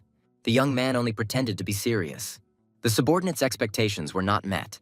He heard from Master Chan that what Tiger would like if a dog came to lure him into becoming a subordinate. The fallen guy began to say that all this was simple impudence, and the master would hardly be allowed to live peacefully after insulting the community. Looking down from above, the master asked menacingly whether he looked like a dog that would obediently wag its tail and come running at the first call. The master decided that he had probably overestimated the bandits because of the squad leader Do. Cho Chin-woo and his subordinate stood opposite the master. The men angrily pointed out that Chan really did have guts. The elder suggested that the master transfer to the headquarters and receive the position of protector, since he could not watch his talent go to waste.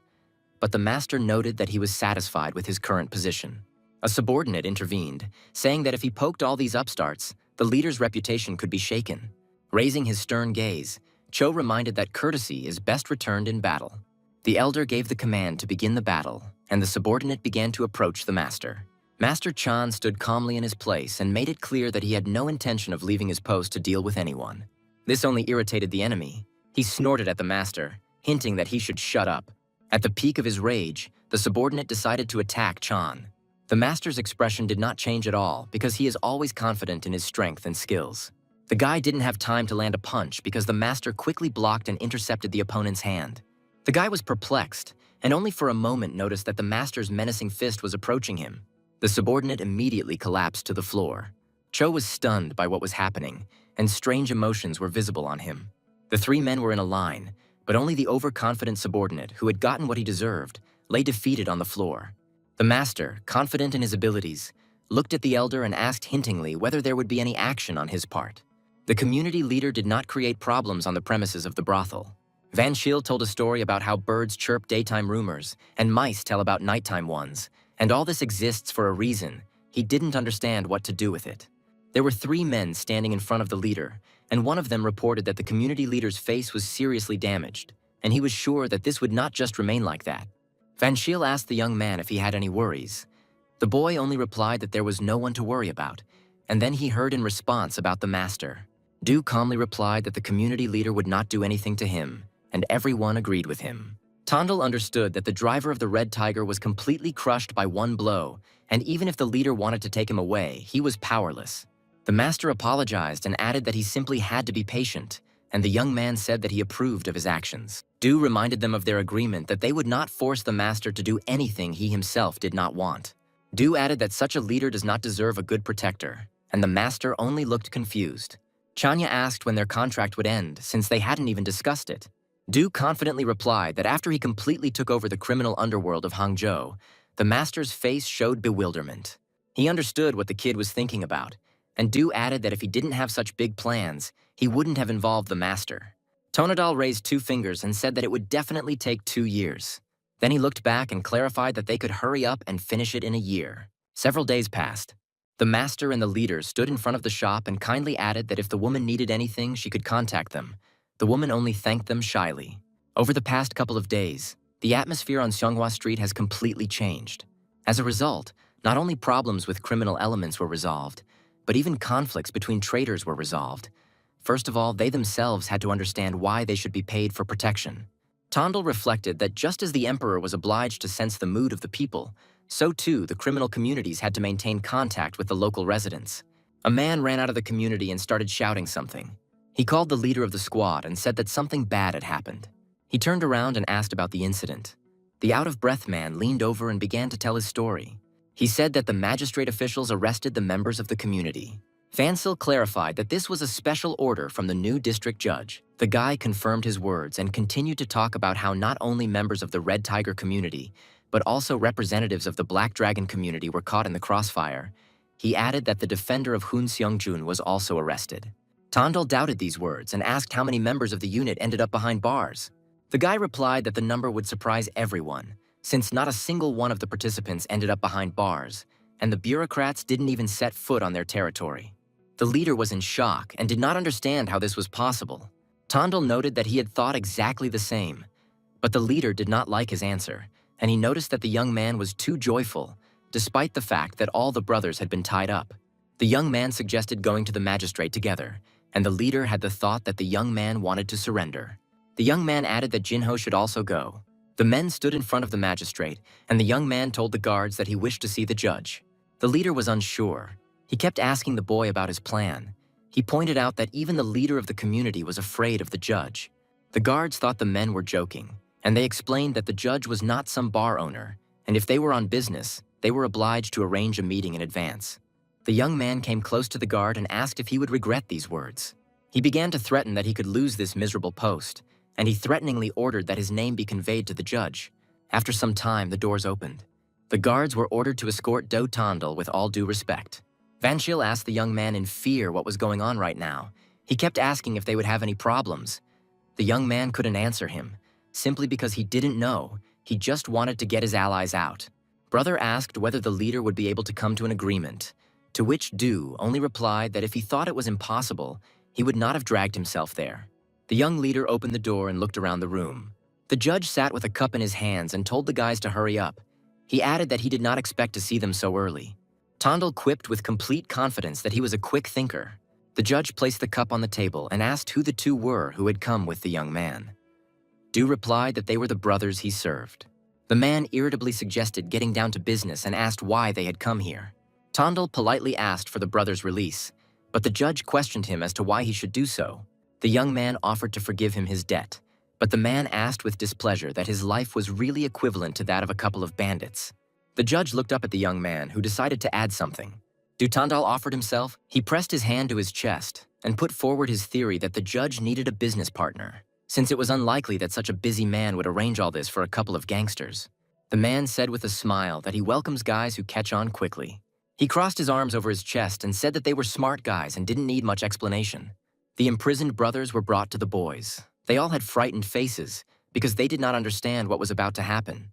One of the subordinates asked the leader Chi what all this meant, and Vanchil reassured them, saying that he had made an agreement with the judge. The guys were shocked that the leader went not to talk to the jailers, but to the district judge himself. The leader hurried the guys because they needed to go home. Tondal allowed Vanchil to brag because he wanted to build a trusting relationship with him. After all, the judge said that his actions would be considered payment of a debt for life.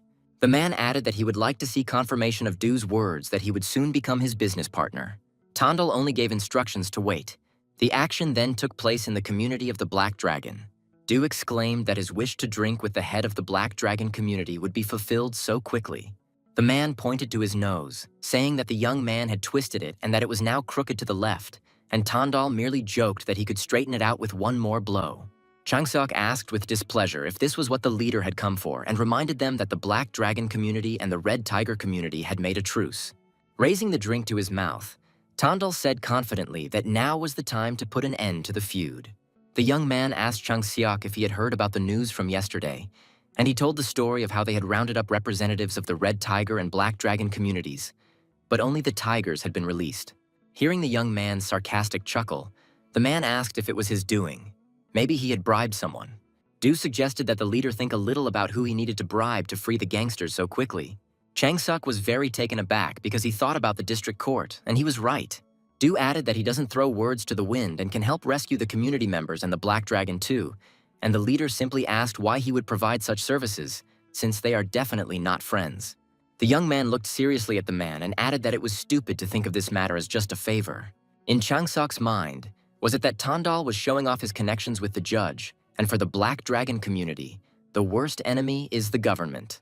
The man, looking at the youth, realized that the Black Dragon community would have to bow down obediently. He added that he had to discuss this with the elders. He only hinted that the judge was not very patient. He sternly advised to hurry. A bag appeared in front of the young man. Opening it, he realized that there were 100 taels in it, and a line flashed through his thoughts about how there was nothing surprising now that the leader of the Black Dragon community had subjugated all of Hangzhou. After all, he readily offered 100 taels not just like that, but for the sake of his subordinates, although the young man could well have turned out to be a fraud. Du Tondal understood that the leader was angry with him because of the incident with the master, which is why he did not reward him with anything. The young man returned to the judge. The man happily slammed the book shut and called the guy his potential business partner. Du indignantly asked that he wouldn't even be offered tea. Tondal said that there were 100 taels of silver in his bag, and after looking at it, the men asked if it was meant for him. The young man agreed, but put forward his own conditions, that the judge must release the members of the Black Dragon community. The man did not expect that Tondal would bribe him so vulgarly. The young man asked with a grin why the man hadn't sold out yet, since it was high time. He added that the longer you wait, the more you lose. The judge explained that there was some sense in his words, but he was afraid of choking on too large a piece. The young man exclaimed that money was only the beginning, and he would become the most secret supply channel for the esteemed judge. The man asked if the young man meant that he would supply him with bribes, but the boy only raised his hand approvingly and said that he would arrange everything for him. He added that for outsiders, the judge would be an incorruptible official who exists on only one monthly salary, and he assured that the judge would become a role model. Turning around, the man asked what would happen if the young man intercepted the money halfway, and the young man replied that a couple of taels stolen from the judge would not compare to the money that the Hangzhou underground would bring in when he became its leader. The judge was surprised, because he did not expect that the young man was going to lead the criminal world. The judge smiled approvingly. The man gave the order to do his job, and explained that if he became an enemy, the knights of the estate would turn into an endless nightmare for everyone. As promised, the Black Dragon community bandits were brought down. This formed the basis of the connection between the judge and Tondal. The Black Dragon community requested a truce, offering a tavern and a gambling house, and peace negotiations between the two sides proceeded smoothly.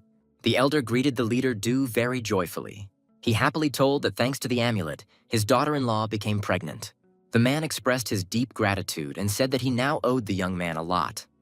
The young man replied that he had done everything only in sincerity and congratulated the elder.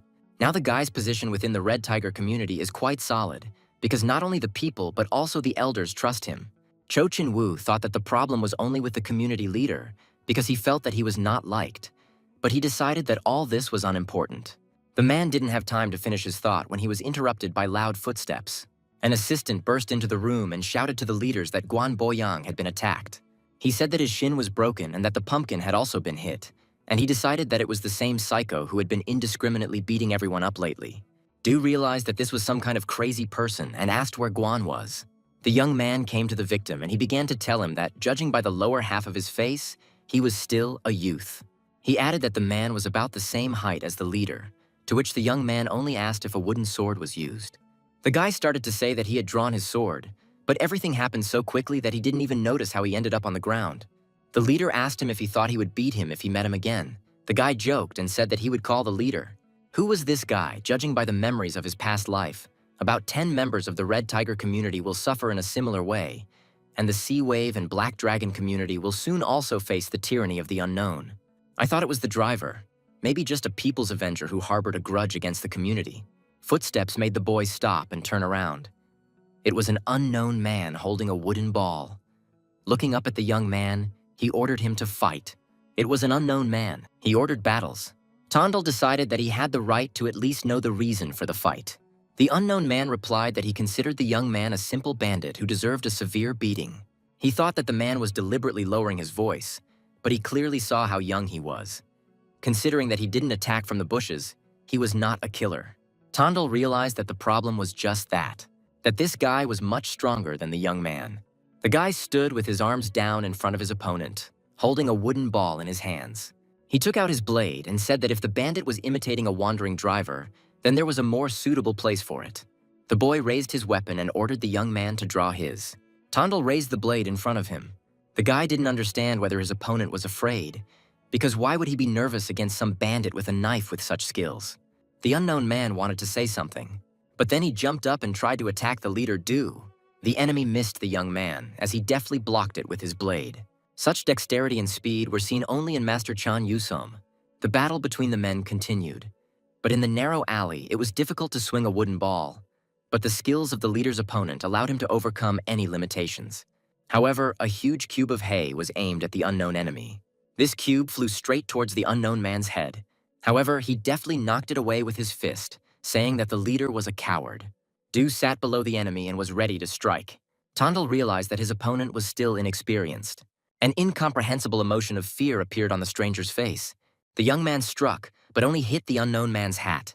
She suddenly flew off his head and fell to the floor. The stranger was terrified and could not say anything. Tondal realized that he had gotten it, but he could have hit him while the enemy had not yet gotten used to the surroundings. Horror was visible on the man's face. Cold beads of sweat appeared on his face. The leader Du wondered what was wrong with his face. The unknown person tried to strike, but the young man deftly blocked it. Du realized how his opponent began to attack worse. Someone swung, but didn't have time to do anything. After all, the leader Du delivered a crushing kick to the stomach. The defeated enemy fell to the floor. The guy realized that he was trapped. At that very moment, the blade of the leader of Tondal appeared before his eyes. Du towered over the slain boy and asked him who he was. The stranger hesitantly stated his name. It was Namgung Chulhyun. Hearing his name, the young man was confused. He remembered that he was a significant figure in his past life, and now, it seemed, in his current one as well, his contribution to the world of martial arts was very significant. Even the punks of the criminal world knew his name. Tondal asked if he was the young master of the Inmagan clan. The enemy didn't answer, and the leader took the silence for consent.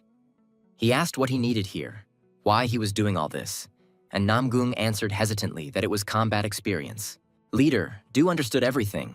He thought that his opponent simply wanted to gain experience and was running around the back streets looking for enemies of the people. The leader of Tongdal blurted out that he considered the guy a fool, because beating up a couple of tramps would not get rid of his fears. Namgung did not understand how he knew this. The leader of Tondal smiled, because compared to criminal communities, his clan was like heaven and earth. Their paths had never crossed in their past lives. Leader Du confidently extended his hand and asked the boy if he wanted to overcome his fear.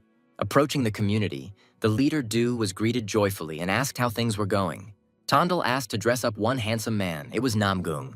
They greeted the newcomer, noticing that he was pretty scratched, and began to pick out clothes for him. The elder turned his attention to leader Du and said that he had lost weight, and the man reminded him of the importance of eating 3 times a day. The subordinate offered the leader an apple. The newcomer had the idea in his head that bandit communities were a gathering of parasites who were being killed by people suffering. Leader Tondal asked the boy if he was surprised that people treated the bandit like that. During the meal, Namgung asked how exactly they would help him overcome his fear, and the leader only replied that only the dead are not afraid of anything. The guy added that there was nothing funny about it, and no one knew that he was a coward, because he hid it. But at the upcoming tournament of sex, everything would come to light. The young man asked if he was thinking about the tournament that is held every 2 years. The newcomer responded positively, since this was a competition of rising stars of the martial arts world among orthodox sects. Tondal noted that they did not use real swords there. Namgung said with fear that the wooden swords of the masters were similar to the real ones. And 2 years ago, he did not participate under the pretext of illness. But this time, it will not be the case. The leader exclaimed that then one must find oneself on the brink of death. The young man continued to instruct him, saying that this would help him overcome any fear. The new guy spoke indignantly about how he had been through so many critical situations at that age, and he didn't believe the criminal world was so dangerous. The young guy responded approvingly, but wasn't sure that it would help the new guy overcome his fear. Namgung reassured him, because no one could guarantee this. But the new guy was friendly and said he was ready to put his life on the line. The doctor approached Tondal and said that he had been seeing him often lately, but Tondal did not let him worry, since underground doctors did not attract him. The doctor looked at the new patient, but the leader Du asked to call him a friend.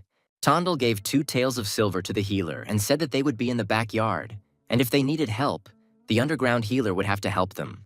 As they were leaving, the boys heard words that the doctor would be waiting for them inside. The newcomer picked up the blade, saying that he had never held a short weapon before, and the leader noted that he would have to learn if he was going to fight against the inhabitants of the Shadow World. The young man gave the command to get ready, since they had already begun, and the newcomer hesitated and asked if this would really help him get rid of his fear. Tondal couldn't know for sure. He only trusted his own experience. With a cry of initiation, the leader pounced on Namgung, but the newcomer's body froze from Tondal's murderous intent, and the blade in his hand, he noticed that it was always like this. He felt his body submit to fear. Leader Du jumped on the boy and struck him. Namgung's leg immediately became covered in blood. He fell to the floor and screamed for a stop. The boy threw the jug on the floor and explained with a trembling voice that he couldn't do it anymore. Leader Du said that if the guy regretted it, then they could stop right now. His wounds would be healed, and they would disperse peacefully. Du added that then they would never see each other again, and Namgung's face became increasingly fearful. He added that it was impossible to get used to something like this in just a couple of times. He explained that until the newcomer overcomes this wall, he will shake with fear for the rest of his days. With these words, the young man made the newcomer lose his temper. Gritting his teeth, he grabbed the blade. The guy confidently agreed to try again. The leader added that if Namgung didn't back down, then neither would he. At the end, he asked if the guy understood what he was talking about. The new guy gave his word that everything would happen only over his dead body. Under the moonlight, the boys' dance continued for 10 days. They fought mercilessly. The boys realized that escape was comparable to death. Die this way or by escaping, it's all the same outcome. The newcomer was confident in his abilities and swung his dagger furiously. The leader's pupils narrowed and he assumed a defensive posture. At that very moment, a sharp blow from the guy flew in front of his face. But Namgung only cut his robe a little. Tondal realized that if he had hesitated even a little, his throat would have become striped. The clan lord's skills grew stronger, making further competition difficult. The leader recalled that when he first attacked him, he was so confused that he dropped his sword, but now he acts without hesitation. He looked into Namgung's eyes and saw that he was ready to both receive and inflict wounds. He had the determined look of a warrior. Du decided to stop there because if they continued, he could get seriously hurt. The new guy added indignantly that he was all cut up, while the leader didn't even have half a finger wound. Looking at the new guy, the leader confronted him with the fact that tomorrow was his last day and he couldn't help him in any way anymore. Namgung wondered if he had truly overcome his fears. The leader added that Hangzhou was his last test, but the newcomer didn't understand what he was talking about. The leader only set the date for tomorrow and ordered everyone to go where he was told. Near the estate, conversations could be heard about how it was an honor to meet the young master of a noble family. Namgung replied that he knew there was a hidden master here, so he brazenly paid a visit. In response, he received the fact that the rumors about the master were exaggerated, and he was just a bandit trying to survive in this unjust world. The newcomer felt an unusual aura. Are there really so many hidden masters like the leader Du in the criminal world? Tondal thanked them for accepting his request, and in response, he heard that meeting a worthy opponent is always a valuable experience. The time has come for the final test to overcome fear. A real sword match with Master Chan Yusum. The newcomer took the dagger in his hands and stood at attention. Watching this, the leader realized that Chulhyun was serious. There was a lot of tension, and the new guy started thinking about being the first to attack. And strike your opponent first. His face changed again. He was the first to break loose and ran into the master. Their swords touched each other, tension visible on the men's faces. They had a serious fight. Leader Tondal realized that they were worth each other. Master Chan's skills were impressive. He fought on equal terms with a young master from a famous family, and his every movement is sharp and deadly. Just a second of hesitation, and the outcome of the battle will finally be determined. The dagger suddenly plunged into the ground. The master decided that it was better to stop there. He could go on forever, but he didn't want to create any regrets because of his competitive spirit. Everyone present felt it. Namgung thanked the master and said that he was deeply indebted to him. Namgung Chulhyun overcame his fears. He was confident and cruel. Hangzhou, as always, was pure and calm. The newcomer admitted that for the first time, he felt regret leaving this place. The newcomer handed the amulet to the leader, saying that if some wind blew him to the province, he should come to Namgun's house and show it. He would be greeted as an honored guest. The leader was surprised that they were giving him something like that. Namgung asked, "They are friends now, aren't they?" He asked if the family would be okay with him being friends with someone like him. The new guy grinned. He wondered what was wrong. A couple of days after Namgung's return, just when the leader thought that all matters were settled, he heard that he was now the deputy leader of the Seiyun division. Vanshil noted that becoming deputy leader at his age was a significant achievement, and he added that the community leader recognizes Du. Tondal blurted out that he had simply finally decided to rein them in. Vansel was confused and asked who their unit leader was. He noted that it used to be So Bonseok, but he had recently moved to headquarters and Chan Chongbai had become the division leader. Tondal is horrified because it was he who helped him get into the military service program, promising him a glorious future. The young man thought about the fact that the leader of the community wanted to separate them from Vanshil and use the master to train him. The boy did not understand what he had in mind. He decided that their leader wanted to restore order. He added that he had planned to remove it one day, and it seemed he had sped up the process.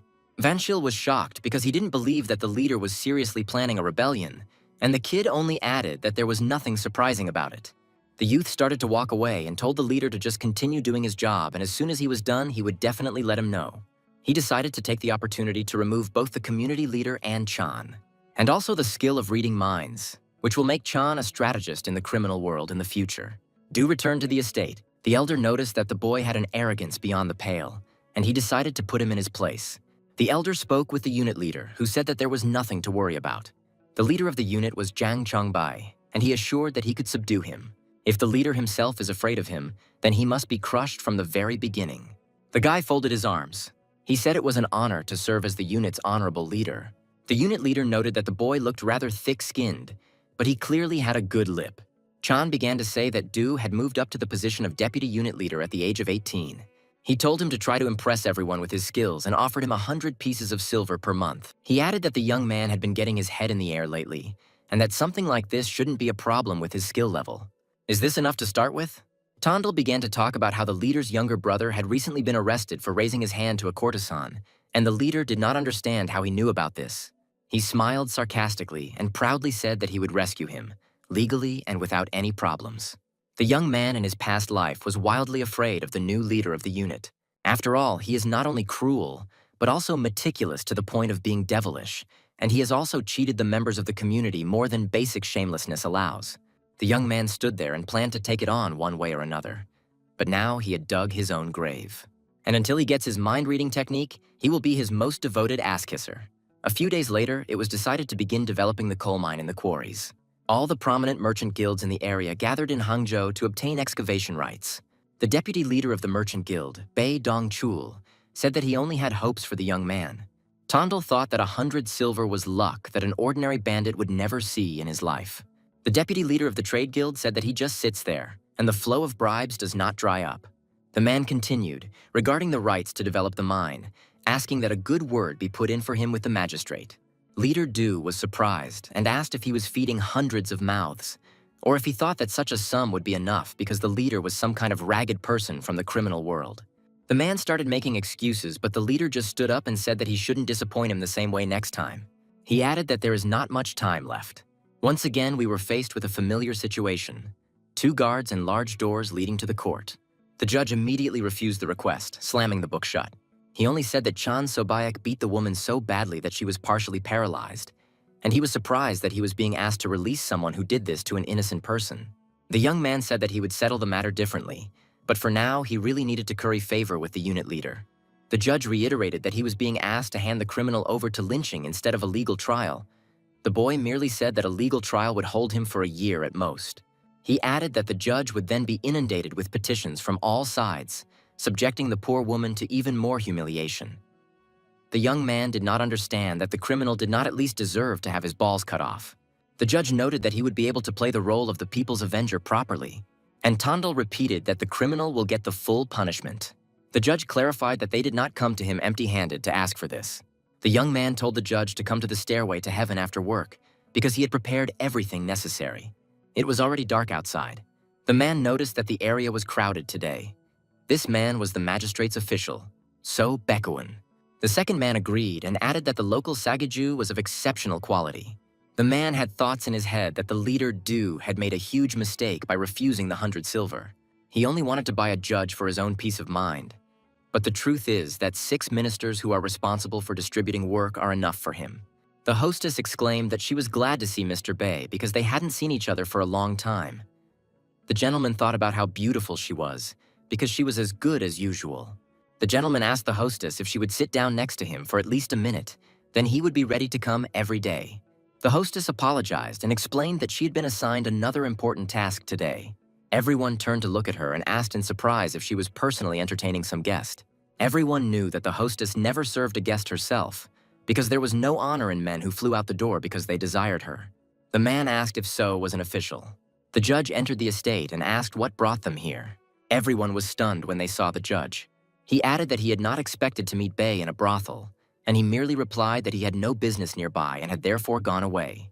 Putting his hand on his shoulder, the judge began to say that he had heard that the drinks here were quite expensive, or that he had gotten involved with a local courtesan.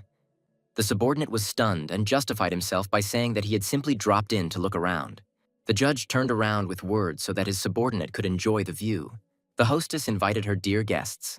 People were shocked and wondered why they were so close to the judge that they hung around brothels together and even invited the owner to serve them personally. Leader Du turned around and saw Bei's angry gaze. The girl played the instrument and understood that she would be squeezed dry. She was sitting on her knees, and the instrument was lying on top. The judge said that he did not know much about music, but it was a truly rare performance. The hostess replied that for the sake of the esteemed judge, she had prepared the best staff. The judge laughed and asked if it was for Tondal's sake. The hostess blushed and asked what the judge was joking about. The judge addressed the young man and said that there were rumors that he had extrasensory abilities. The hostess mentioned God and asked with surprise that the deputy leader of the unit had such talents. She realized that young people can do anything. The judge said that he would like to hear predictions about his future and what awaits him. The young man said that he sees how failure turns into a blessing and leads to the greatest success. The judge hesitated and asked what kind of misfortune it was, and in response, heard about a clash with those suspicious individuals who had bothered them on the day of their meeting. While pouring drinks, the judge began to say that their meeting was a blessing, and that thanks to the young man, the greatest success awaited him. He asked if it wasn't obvious, and the judge laughed, saying that where did the young bandit get so much pride from? After clinking glasses, the judge added that if he succeeded, it would truly be thanks to the young man, and they drank to that. I woke up from a bright light. He sat up in bed and realized that he was completely naked and there was a girl lying next to him. It was then that he realized how it all ended. He had not expected this turn of events. The girl woke up and also sat up in bed. She was also naked and asked if the leader would take responsibility. She offered him a drink to cure his hangover. She also suggested continuing what they were doing yesterday. The weather was clear outside. The young man remained in this state for almost the entire day. The guy returned to the unit leader, who was very glad to see him. The leader had good news, because he had been told that his brother would be freed, but he did not understand how he had managed this, and the young man only replied that a way would always be found. The kid placed a box with 100 silver coins in front of the unit leader. I thought that this guy was something special. He changed his mind about clipping his wings. He decided to make them his own. Chanya asked his subordinate if he would like to rise even higher. He offered the young man to become his man. He said that he would raise him to the top. The young man smiled and said that from now on he was ready to serve him as if he were a blood brother. Tondal was in battle with the elder. The young man delivered a powerful blow, thereby turning the elder's head. The observer was not very pleased, but the young man added that in fact, he had just come to talk and said it would be better for everyone to lay down their arms. For a whole month of service in the unit, Do was Chanbei's faithful dog, assigned to deal with problematic people who did not want to pay for protection. The elder was indignant that he had nothing to talk about with dirty bandits, but the young man suggested continuing the conversation in the language of weapons. Of course, he used his own methods, not those that the unit leader expected of him. Du asked if the elder was not the owner of the slaughterhouse. He asked why the patronage fee was being delayed. The enraged elder shouted that they would protect themselves and that they would no longer simply feed the Red Tiger community. With a smile, the young man added that nothing would work out that way, and the elder was surprised that they would create a personal threat so that there would be something to eliminate. Tondal, holding a dagger in his hand, continued that he wouldn't make any enemies, but he could arrange business partners. The young man asked, "How about the magistrate? Good catch." By using the power of the magistrate, one can expand the circle of consumers under his jurisdiction, and in return, demand payment for patronage. A mutually beneficial cooperation method is always valuable, and civilians will not be harmed, and its reputation will increase. He came to his unit leader and said that he had collected everything that had been bothering him for the past month. The leader was pleased as usual.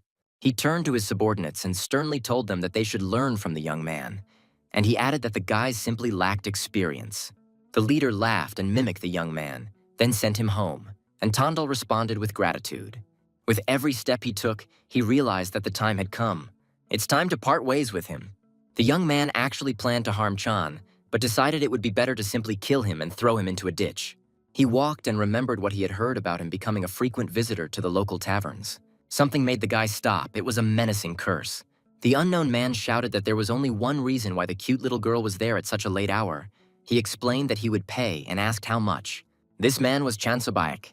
The young man looked around at what was happening and noticed that the girl was wearing a blue uniform and had a sword. He realized that she was a warrior.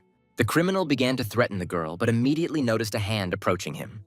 The girl deftly punched the man in the face. He fell and started bleeding. Young Du thought that if he died, there would be problems. Looking at the girl, he realized that the blame would fall on him. and from the girl's lips came the desire to kill the man. He rushed towards her and held his dagger out in front of her. The girl asked in surprise who he was, and the young man replied that he was just a bandit passing by. The girl asked if he had any friends with this man. She saw an amulet on the guy's dagger. She blurted out where he got this strange amulet, and Tandal just turned his gaze to him. The warrior did not listen to Tandal until the end, but immediately attacked him, her face showing all her anger. The guy didn't have time to realize anything before his eyes began to slowly close. When he woke up, he couldn't move because that girl had tied him up. Tandal asked her what it all meant, but the warrior clearly had no intention of answering his questions. She held his jade amulet in her hands and asked where he got it from, to which Tandal replied that it was a gift from an old friend. Tongdal assumed that she was Chulhyun's younger sister and immediately asked if this was true. The girl slapped him and asked him to spare her all this nonsense, adding that he should only answer to the point. The warrior cried out for him to quickly explain to her under what circumstances he had received this amulet. Tandal asked her sternly if she was ready for the consequences of her rash actions. He also asked what she would do if he really was his friend, and he gave the amulet of his own free will. The warrior got angry and angrily replied that he shouldn't worry. She said that he would soon appear before the Namgung clan in person. Tandal's expression changed instantly. He fell into a stupor of hopelessness. At this time, Namgung Chulhyun was dealing with more bandits. He kept repeating in his head that he was grateful for the unexpected gift of fate named Tandal. The guy was painfully curious whether Tandal would accept the invitation to the martial arts tournament. There were only 3 days left before Namgung Chulhyun returned to his family estate. The leader of the Namgung clan, Baekjong, asked the warrior if it was true that she had caught the boy in Hangzhou. The girl said that no matter how hard she tried, she couldn't get the guy to talk. Tandal said with a haughty face that he was constantly telling her the truth. Baekjong told him to answer immediately if he knew what he was holding in his hands while holding the amulet. Tandal replied with displeasure that it was just a trinket, a gift from a friend. Hearing this, the warrior could not restrain herself and kicked Tandal with all her might. She screamed that she had already told him not to talk nonsense about friends. Tandal was furious at the girl's actions, and blood began to slowly flow down his beard. He cried out that he had already told a lot in his time, but not such nonsense. He said that they should decide what they wanted from him. Baekchan thought for a moment and said that words really weren't working on him and that the order was to take him to prison. 3 days later, young Master Chulhyun returned to the family estate. Chulhyun waved his hand and said that there was no need for so much attention to him and such loud greetings. He began to say that he was just traveling and enjoying the views. The boy said he bet his father had a good scolding in store for him. One of the boys said that the young lady had caught a man with his jade amulet and asked if Chulhyun knew who it was. The guy added that it seemed like he was a bandit from a criminal community. Chulhyun stood in confusion and asked how the man introduced himself. The same girl appeared from behind his back and cried out to Chulhyun that he had finally returned. Without greeting, the boy menacingly asked Solrin if she had really captured Tongdal in Hangzhou. Solrin said that he insisted that Chulhyun gave him his jade amulet, adding that this simply could not be true. She also said that the executioner was interrogating him right now, which made the guy go into a stupor.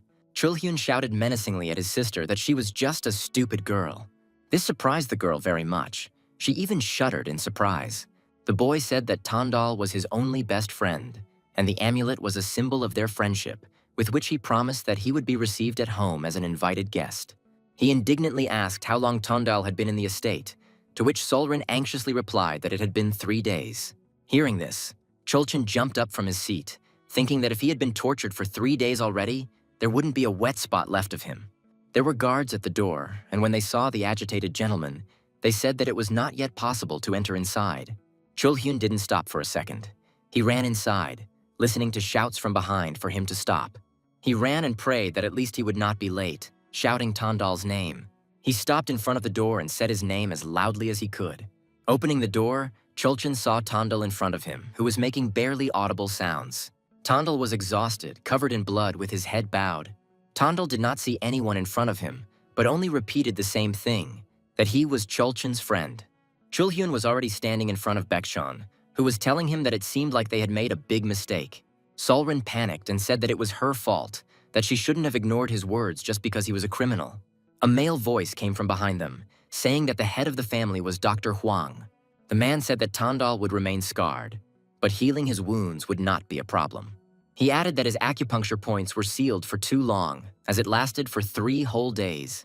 The elder said that it would be quite difficult to save both hands.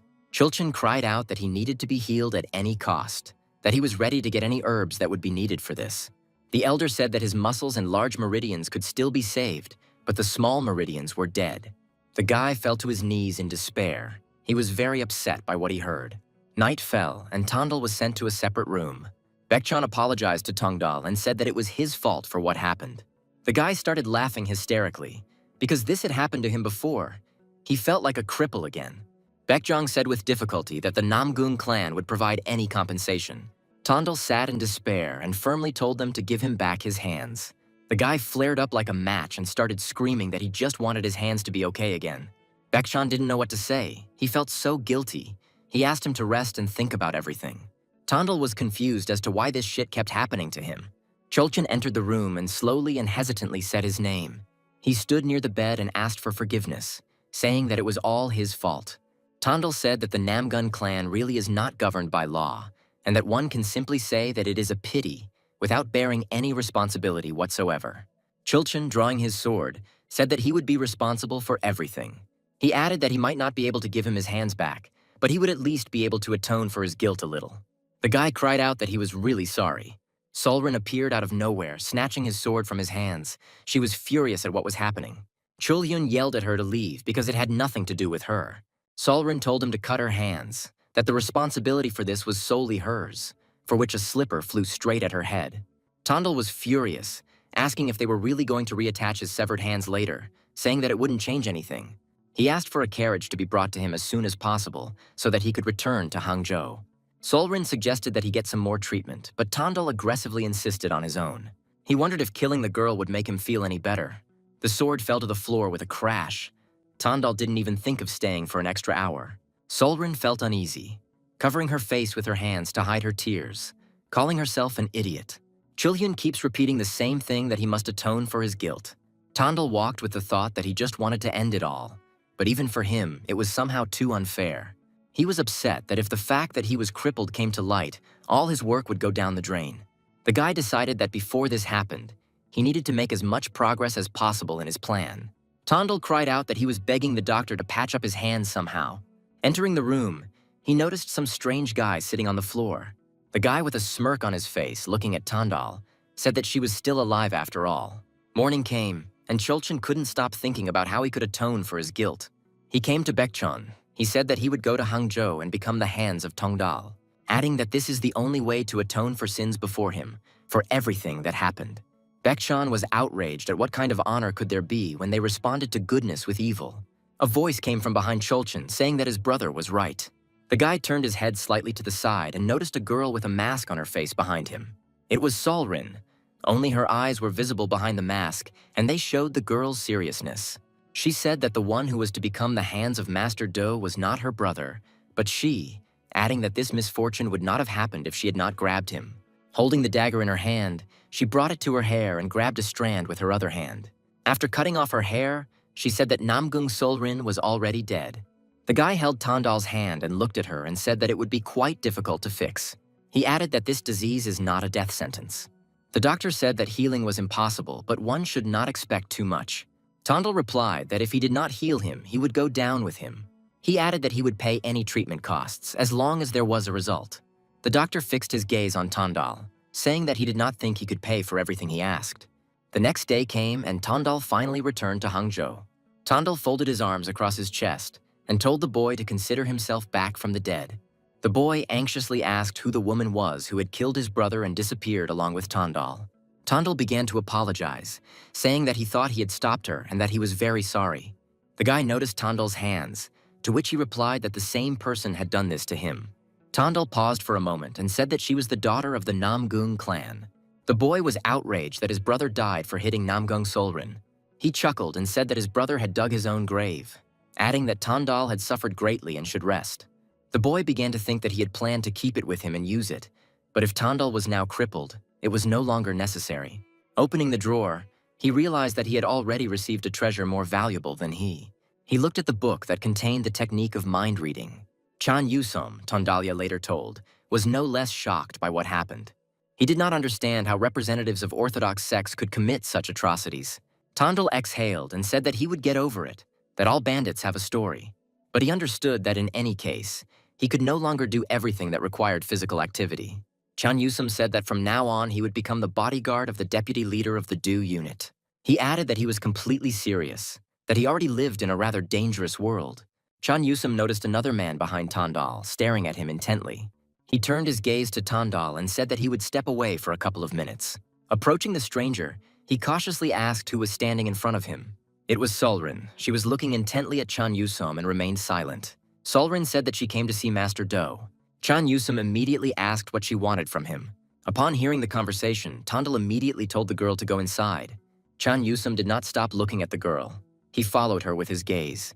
Kneeling before Tonadal, she said that she had come to become his hands, adding that this is all because this is the only way she can at least partially atone for the sin she committed. Solrin said that she had renounced her family, her name, and even her face. Tandal said that if the whole truth came out that the precious daughter of the Namgun clan had become a bandit's henchman, it would be difficult to get rid of this shame. The girl did not raise her head. She looked at the floor and simply remained silent. Tandal asked if he should spread rumors that the young master of the Namgun clan was actually a coward who froze at the mere sight of a blade. Solrin said that she was ready to obey his will and she would not leave him as long as there were still orders remaining. Chan Yusum intervened in the conversation and asked if she was even capable of protecting Deputy Do. The guy said that he would accept this statement only if she turned out to be stronger than him. Solrin said that he didn't know who she was, but he still recklessly challenged her.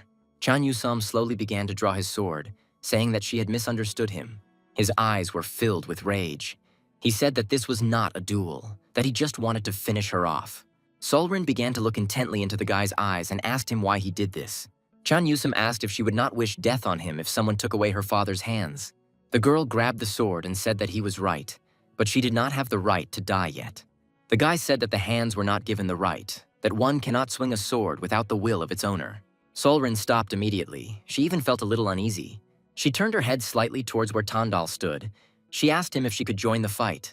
Tandal said that he had not yet recognized her, so she was not his hand, and he should do as he saw fit. Turning back and looking at Chan Yusum, she said menacingly that she would achieve Tongdal's confession. She thought that Chan Yusum was just a puppy who didn't know the horrors of the martial arts world. Literally a second passed and they ran towards each other. The blades of the swords touched with a loud, ringing screech. The fact that Chan Yusum was able to fight back greatly surprised the girl. She didn't expect that. The guy said she hurt absolutely everyone who cared about Tandala. His expression was terrifying and he shouted that he would make her pay for this crime. He immediately swung his sword at Solrin, but she fought back. The girl wondered why a warrior of such a level was languishing in the criminal world. She realized that this was not an opponent she could fight half-heartedly. Squeezing the ball's handle tighter in her hands, she decided that she needed to raise her chi level. Suddenly, Tandal screamed for them both to stop right now. He said that if they continued now, someone would definitely get hurt. Tandal walked slowly towards the exit and told Solrin to follow him, adding that he would test her usefulness in practice since she wanted to be his hands. Solrin had no intention of going back on her words. She simply nodded and remained silent. As she approached the door, the girl said that this was exactly what she had been counting on. They went to Van Shile, who was already furious and aware of what had happened. He started shouting that he didn't believe that Tandal could die, that he was not at all the type of person who would die so easily. Tandal nodded towards the girl and said that it was because of her that his hands were now in such a state. Van Shile grabbed the girl by the cloak, calling her a beast, asking how she could do such a thing. Tandal intervened and said that from now on she would replace his hands, feed him, wash him, and everything else. Vansel was the type to ask even the stupidest questions point blank. He also asked if she would spank him. The guy chuckled when he heard this and said that was enough of joking around. The man asked if Tandal had seen En's mistress recently, and that he had to go see her. She added that she was already exhausted looking for him, and even came to him and cried. Van Shile immediately told him to go to her right now, to which Tandal began to make excuses, saying that he had a lot of things to do. The man said that he should trust his experience, that success comes to a man only with a woman. Tandal did not ask him, and with his head down went to En's mistress. It was an insignificant night between a courtesan and a bandit, so Tandal didn't understand why he felt so vile. As soon as Tandal came to her, she said that she had heard that he had returned yesterday. The guy said that he had some urgent matters to attend to. He could see from her expression that no matter how hard she tried to hide it, she was angry. Yen said that the person behind her was simply a villain who turned the deputy unit leader's hands into this. She slowly stood up from behind the table and carefully began to approach Solrin. Solrin felt uneasy, and it seemed to her that her feelings could be felt a mile away. En reached out to Solren's face, which greatly surprised and frightened Tondal. He asked her to stop. He didn't understand why she was doing this. Yen said that she needed to learn how to cultivate internal energy, that it would be nice to carry out revenge with her own hands. Solren stood in a stupor, not saying a word, not understanding what to do. Tondal said that there was no need to do this, that she agreed to replace his hands from now on. Yen said she didn't particularly like it, especially since those hands belonged to a woman. Tondal approached the girls and said that hands have no gender. The girl said that he may think so, but it is not a fact that these hands will think the same. After leaving Yen's mistress, the guy thought that he should have dropped by a couple of times until she changed her anger to mercy. His thoughts were interrupted by someone calling his name loudly. It was Chan Baekdong. He chuckled and said that he had been looking for him for a long time, adding that he asked to be informed if Unit Leader Chan began to behave strangely. Chan Baekdong said that he began to look closely at those around him and ask about the ancient letters. He said that he even stared at it, and then went to school and started asking the teacher about the letters. Baekdong cried out that Zhang Zhongbai had finally mastered the mind-reading technique. Tondal thanked Baekdong and said that he would buy him some excellent sagaju to drink. The boy turned his head toward Solren and addressed her, calling her hands. Turning away, he said that from now on he was her master, and that she should address him accordingly. Tondal asked her to follow him as quickly as possible because they would have a lot to do. They went to Bai Dongchul. Tongdal put a chest in front of him, to which the guy asked what it was. Tondal said with a grin that there were 500 taels in there, that it was a bribe from the Gansen Trading Company. Bai Dongchul said that Tongdal should have handled all the bribes himself, to which the boy replied that he should personally hand over the money. Bai Dongchul said that a new regional inspector had been appointed to the province because the gentleman who had been demoted to Hangzhou had fallen out of favor with the emperor. Tondal exhaled heavily, saying that the thing is that this is not forever. He added that Dongchul must invest 500 tiles and take care of him regularly. Bai Dongchul said that he might have held the proud title of deputy governor of the province, but it was just words, because he would just hang around doing nothing until he resigned. Tondal looked at him with disdain and asked in a calm voice if he really didn't trust him. Dongchul didn't expect to hear such an answer. He even panicked a little. He asked him if Tondal had seen anything since he was asking such a question. Tondal said that 500 taels only seemed like a lot now, but later he would think that he had bought the promotion at a good price. The boy said that he had to think about it and turned his gaze to Solren and asked who was behind him. Tondal, like everyone else, said that it was the man who was the cause of his hands being in such a state. Bai Dongchul suggested that she be given 100 lashes and sent to prison for 10 years. The guy replied that there was no need for that and he would come see him another time. Solren wondered how he had gained so much attention and favor from influential people. Tondal noticed that Solren seemed not to be with him and told her to stop being distracted by extraneous thoughts and follow him. He said that from now on they would tackle the most important part of the plan.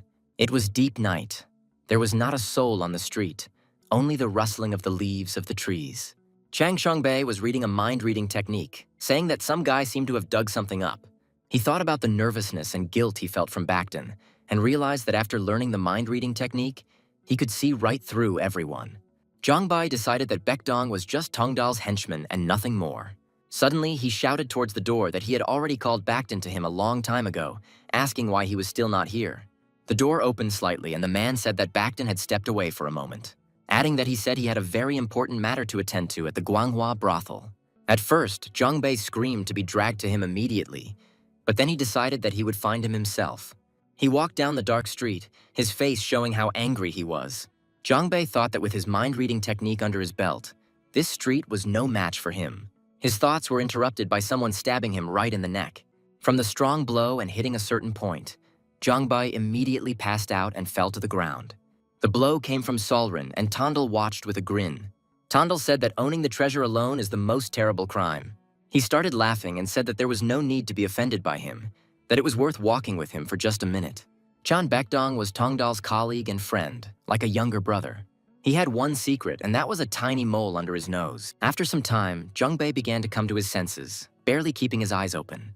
He sat on a chair, tied up, and in a quiet voice asked where he was. Tondal appeared before him and said that he had been sleeping for quite a long time. Zhongbei didn't expect to see him, and when he said his name, his voice trembled violently. Tondal told him that he had sinned and must be punished for it. The guy immediately started screaming that he couldn't do that and that he wouldn't get away with it, adding that as soon as he got out, he would tear him to pieces. Tondal laughed and repeated his words that he would get out, making it clear that this would not happen. The guy insisted that he should just accept the fact that he had no other choice. Zhongbai looked at Tongdal in despair, without saying a word in response. Tongdal said that he had plenty of reasons to kill him, but he was too lazy to recount them all. He screamed out where the book with the mind-reading technique was. The boy turned to Solren and said that since he didn't want to do it the easy way, they would do it differently. Tongdal said he was giving her 15 minutes to get him talking. Solren stared at Zhongbai and said that everything would be done in the best possible way. After a few minutes, her fists were already covered in blood. After each blow, she repeated the same phrase that she was no longer a warrior. Zhongbai was covered in blood. He already had a black eye on his face. He was groaning and coughing from the blood getting into his mouth. After another strong blow to the face, he screamed that the book was in his office. Tongdal, hearing this, told Solren that she could stop. He came closer and asked Zhongbai where exactly in the office she was. Tongdal smiled and said that he should speak, then he would die faster. The boy sternly told Solren to draw her blade immediately. He told her to cut off the bastard's leg right above the knee. Tongdal told Zhongbai that he would feel the full horror as the blood slowly began to leave his body. Zhongbai began to scream loudly in fear, his eyes fixed on the blade. He shouted that the book was in the drawer, that there was a hiding place under the third shelf.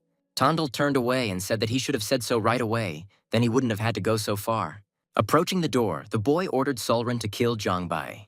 Zhongbai begged him for mercy, promising that he would do whatever he ordered him to do. But it was too late. Solren successfully carried out Tongdal's order. Without turning around, the guy told the girl to clean up everything she had done.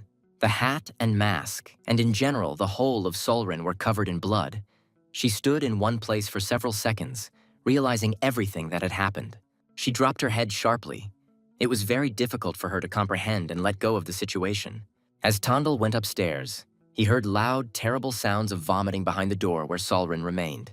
A smile spread across his face, and he thought about how difficult it was, however, for his precious daughter Namgung to serve a bandit. The next day arrived, and events were already taking place in the Xuen division.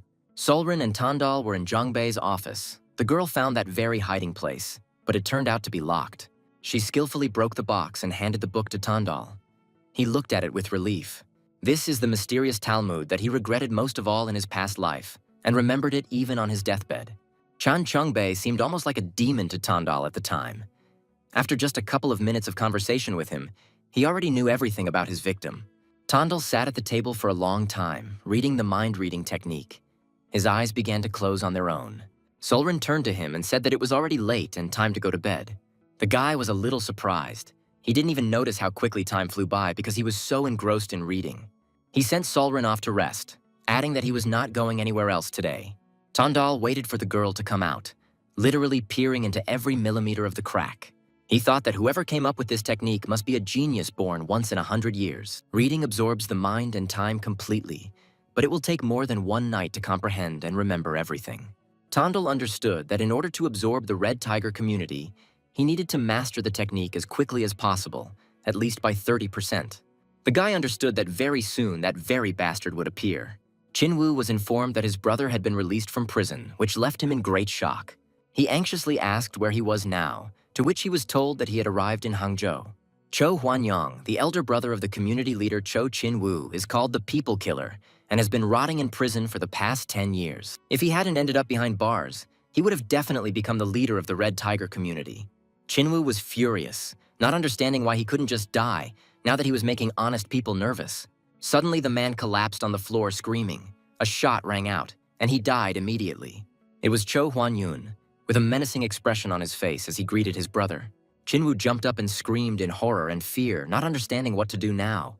Walking forward, Huanyun began to say that he almost joined the Black Dragon community.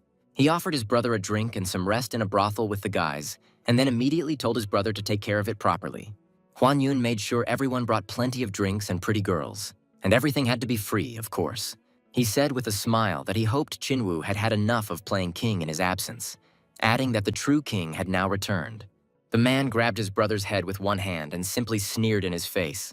Qinwu sat at the table in one place, rooted to the spot, trying not to move or make any unnecessary sounds. Huanyun told him to come to his senses and not waste time, and then asked him if he had completely lost his fear while playing the king in his absence. Hearing this, Qinwu clenched his teeth with all his anger, preparing himself to say something. The man cried out that the little brother was no longer there, that he was now the leader of the Red Tiger community and that he was now in charge. 3 brothels in the Red Tiger community were damaged that night. Tondal was constantly trying to heal his hands, and during his next appointment with the doctor, he managed to slightly move one finger. The doctor looked thoughtfully at his hand and said that, no matter what, he was making progress. He said that only a doctor like him could have achieved such progress in just a month. The boy added that he had heard about the commotion in the Red Tiger community recently. Tondal said it was just one rabid dog that had returned, and that he certainly wouldn't experience a shortage of patients anytime soon. The new unit leader, Seo Chulbai, was furious that Tongdal was constantly absent. After Jiang Chongbei went missing, this bastard came in his place. Tondal assumed that he probably wanted to throw the armless man out as quickly as possible, since he was now useless. Tondal said in a quiet voice that he had just returned from a medical procedure. Solrin didn't like the unit leader's tone and asked Tondal if she should kill him. The girl looked at the man and said that it would take less than a second. Seo Chulbi panicked and shouted at her not to touch him because she wouldn't get away with it. Tondal chuckled, saying that he had balls the size of a mouse's. He added that Seo Chulbai should know his place, and then maybe he would live a little longer. Tondal went to the Red Tiger community, to the Baekdong division. Tondal turned to Vanchil and asked why he was so gloomy. Scratching his head, Vansel reluctantly responded that the boss had given him a shitty job. Tondal said it was obvious because he wanted Chan Yusum to subdue his brother. Vanchil thought about Tondal's words and said that it smelled like a bloodbath. The guy said that we should worry about Chan Yusum working too cleanly. He added that if he simply beat him up and threw him out, that would be one thing. But lately, he hadn't been particularly courteous. Tondal said that if the situation is resolved, it will only benefit Chinwoo, who will rule for a long time after this. Vanchil asked excitedly, was he really okay with Cho Huanyun leading the community? Huanyun slammed the bottle down on the table and rudely asked how the drink could have run out. The guy said that the Sagaju in their establishment is limited, 1 bottle for every 3 people. Huanyun cried out that if the client wanted it, it was his job to provide it, adding that he was not at all interested in empty chatter. As expected, Tondal started causing trouble as soon as the guy entered the establishment. Chan Yusum walked past the table with Huanyun in their direction without turning his head. Huanyun, noticing the guy, shouted loudly at him to come over immediately. Chan Yusum said that he could return to the table and pay the damages, and only then would he be allowed to leave in peace. The man cried out that this was only a shortcut to the bottom and asked if he had heard rumors about what had happened in other brothels. The guy standing nearby, as soon as he heard this, immediately began to tremble with fear. He turned to Huanyun and asked him to wait just 1 minute. The boy asked Chan Yusum if he was the one who worked as a martial arts instructor in Zhejiang province, to which Chan Yusum replied that it was him. The guy said with a smile that he really was a military man, which surprised Huanyun a little. The guy said that he thought he was even stronger than the old man who taught Huanyun martial arts. Tondal thanked Chan Yusum for doing everything as he asked. He added that now, Cho Huanyun will remain a problem that will hinder the Red Tiger community's business. Thus, Cho Chinwoo's influence will gradually weaken and this vile guy will try to take his place. And since Chinwoo is powerless against him, he will inevitably come to Tondal to ask for help. In his past life, Chinwoo was willing to give 300 taels to the assassin who would settle this matter. Tondal said that it was only necessary to wait a little while and weaken the leader of the community. Gritting his teeth and narrowing his eyes, he said that later he would just have to swallow her whole. After a slightly tense conversation, Tondal and Solrin went outside. The guy, sitting on a bench, admired the wonderful sunny weather. When Solrin asked what their plans were today, Tondal replied that he was waiting for Cho Huanyun to make his move. Namgung Chulhyun appeared in front of them, as if from nowhere, with a serious attitude. Upon seeing him, Solrin immediately tensed up, her legs seeming to give way from fear. Chulchin put the books on the table and said that he had gotten something for him. It was a special technique of movement, and Tondal was, of course, very interested in it. Chulhyun said that this is not Namgung's family style, but it is a highly respected technique in the martial arts world. He added that he simply thought that Tondal might find this teaching useful and immediately said that it was time for him to go. The guy walked proudly past Solrin. She even thought that he didn't care. But at the last moment, he told her to hold on with all her might. The girl felt pleased by her brother's concern, even though it couldn't be seen under the mask. Tondal heard this and reacted rather strangely, looking at the guy in bewilderment. Chulchin had not yet gone far when Tondal called out to him. The guy said that he must definitely win the Dragon and Phoenix tournament. These words surprised Chulchin greatly, considering what had happened. He didn't show it, thanked her, and moved on. Tondal thought about how fate can always be rewritten. Just like old grievances, he had learned this lesson well in his past life. The guy tried not to show that every day was hard for him. He held on as best he could. The leader of the community sent Hun Seong-jun because his pride did not allow him to come himself. The man lowered his head slightly and said that he would help Tongdal. He spoke about Master Chan, to which Tongdal replied that Master Chan was not his servant, and he was not even a member of the Red Tiger community. Seojin tried to say something, but the guy kept interrupting him. Seojin said that they would remove Chulbai from the position of unit leader and give the position to Tongdal. Tongdal asked what was good about becoming the leader of the Shuen unit with his meager salary and suggested the Namguen unit. The Namgayan division is considered the center of the Red Tiger community, and it runs high-class brothels and gambling houses. Sojin said that it was headed by the leader of the community himself, who was unlikely to do such a thing. Sojin went to the leader of the community, who immediately told Sojin to give him the position. He added that Tongdal is worthy of leading the Namgayan unit. The leader said that the elder brother's skin was worth 300 taels in the assassin's market, and that it was the lesser evil. And once he was dealt with, getting rid of Tongdal would not be difficult. Seojin said that even the leader would need a reason to demote him. The leader of the community cried out that it was now important to solve the problems at hand, and said that he should immediately convey to Tongdal that the post of leader of the unit was his. Tongdal and Solrin approached the main building. The guy immediately said that he really smelled money. Opening the door slightly, a sinister grin appeared on the guy's face, and he looked intently inside. All the servants immediately bowed before Tongdal, calling him the leader of the unit. Tongdal decided that now was the perfect moment to use the mind-reading technique. He immediately realized that there were 6 people who truly respected him. But there are 12 who are sincerely dissatisfied, and this dissatisfaction is visible on their faces. Tongdal decided that they could be understood. Some green newcomer had snatched up some tasty morsel in the Red Tiger community. Standing in the way was the unit's deputy leader, Cho Jinho, who said that Tongdal had arrived earlier than they thought. Tongdal apologized if he had caused them trouble by calling Jinho brother, to which the boy said that he was glad that Tongdal had not forgotten him. Tongdal immediately asked Jinho to double the monthly salary for all the boys, adding that Namgayan earns enough to cover these expenses. Tongdal said that no one should care what happens in their unit. He added that he intends to take control of the Namgayan unit entirely. The girls on the street stood in fear, hearing only the pitiful Huan Yun's laughter. Huan Yun was delighted with how brightly the stars sparkled in the fragrance of the street. One of his guys pointed towards one brothel, saying that the girls there were too ugly, and this is a completely reasonable remark. Well, Tongdal and Solrin stood in their way, which slightly surprised Huan Yun. He stood there smiling sweetly, and then Huan Yun asked him who he was. Without thinking, Tongdal said with a smile that he was the leader of the Namguyan unit. The guy behind Huan Yun said that Tongdal used to be good, but now his hands are crippled, but the guy behind him is replacing them. Huan Yun chuckled and asked if the person standing right behind him was a bodyguard. Tongdal called the man uncle and said that he himself carried 8 dogs with him. Huan Yun clearly didn't expect such an answer. His brows furrowed and the veins on his forehead bulged even more. Grabbing his sword, Huan Yun cried out that this kid was just asking for it. Tongdal told Solrin to simply beat him half to death and send him away. He added that this should be done to such an extent that Namguen would no longer show his nose in establishments. A couple of minutes passed before the guys who came with Huan Yun began to scatter in different directions. The whole street was teeming with loud groans and requests for mercy. Tongdal was a little surprised that after so many blows, Huan Yun remained standing. Tongdal said that whether it is a dog, a rabbit, or a tiger, all are equal in the face of a hunter. Huan Yun shouted at them to stop, saying that they had simply made a mistake. Tongdal walked slowly towards him and fixed his gaze on him.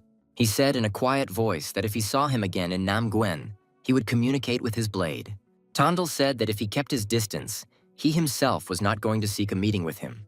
Huan Yun said that he thought that Tongdal was in collusion with Qinwu. Tongdal said that whether Huan Yun takes over as the community leader or not depends on his skills. Huan Yun was pleased to hear this, and a smile spread across his face. Loud shouts were heard throughout the unit from the former unit leader. He was perplexed why Tongdal let the elder brother go, since he was supposed to kill him. Tongdal said that he had given him 3 days imprisonment as punishment and made him promise that he would never set foot in Namguen again. The man screamed that he should have been killed while there was still the chance. Tongdal asked in bewilderment, was he really ordering him to kill a man? Adding that he should at least take his relationship with the judge into account a little. Tongdal also said that removing Huan Yun from Hangzhou is the task of each of the congratulatory leaders. He said that honor and loyalty make a bandit little better than scum, and that the previous leader always emphasized this. The man cried out that Tongdal did not need to lecture him, to which the guy replied that apparently their brother's concepts were unknown to him. The man, without listening to the end, swung and threw something small at Tongdal. Solrin reacted quickly and grabbed her sword. With the sword thrust forward, This unknown being scattered in different directions into small fragments. The girl immediately asked Tondal whether she should kill him. Hearing this, the man panicked and froze in place. The departing Tondal said that he was not worth it and headed for the exit. This action made the man even more angry. He clenched his teeth with all his might. Tondal understood that at this rate, not only the place of the community leader, but also his skin was in danger. In this unjust world, one can only rely on top-class mercenaries.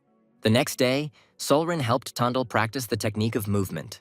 She said it should be light, like a feather, leaving no trace. Solrin noted that this is the main and deep meaning of the movement without a trace. Over the past few days that Tondal had been studying martial arts with Solrin, they had become like teacher and student. Solrin noticed that the boy was a quick learner and was doing excellently. The girl realized that if judged by talent, Tongdal was not inferior to her brother, who was called the greatest genius in the history of the Namgung family.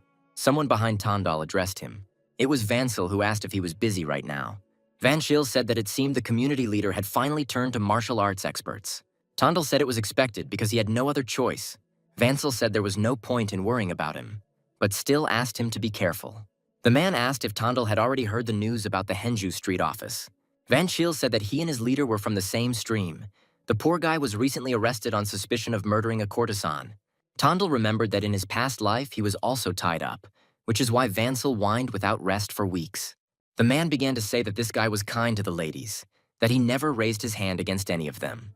Tondal said he would definitely look into what could be done, adding that this is what family is for in such difficult times.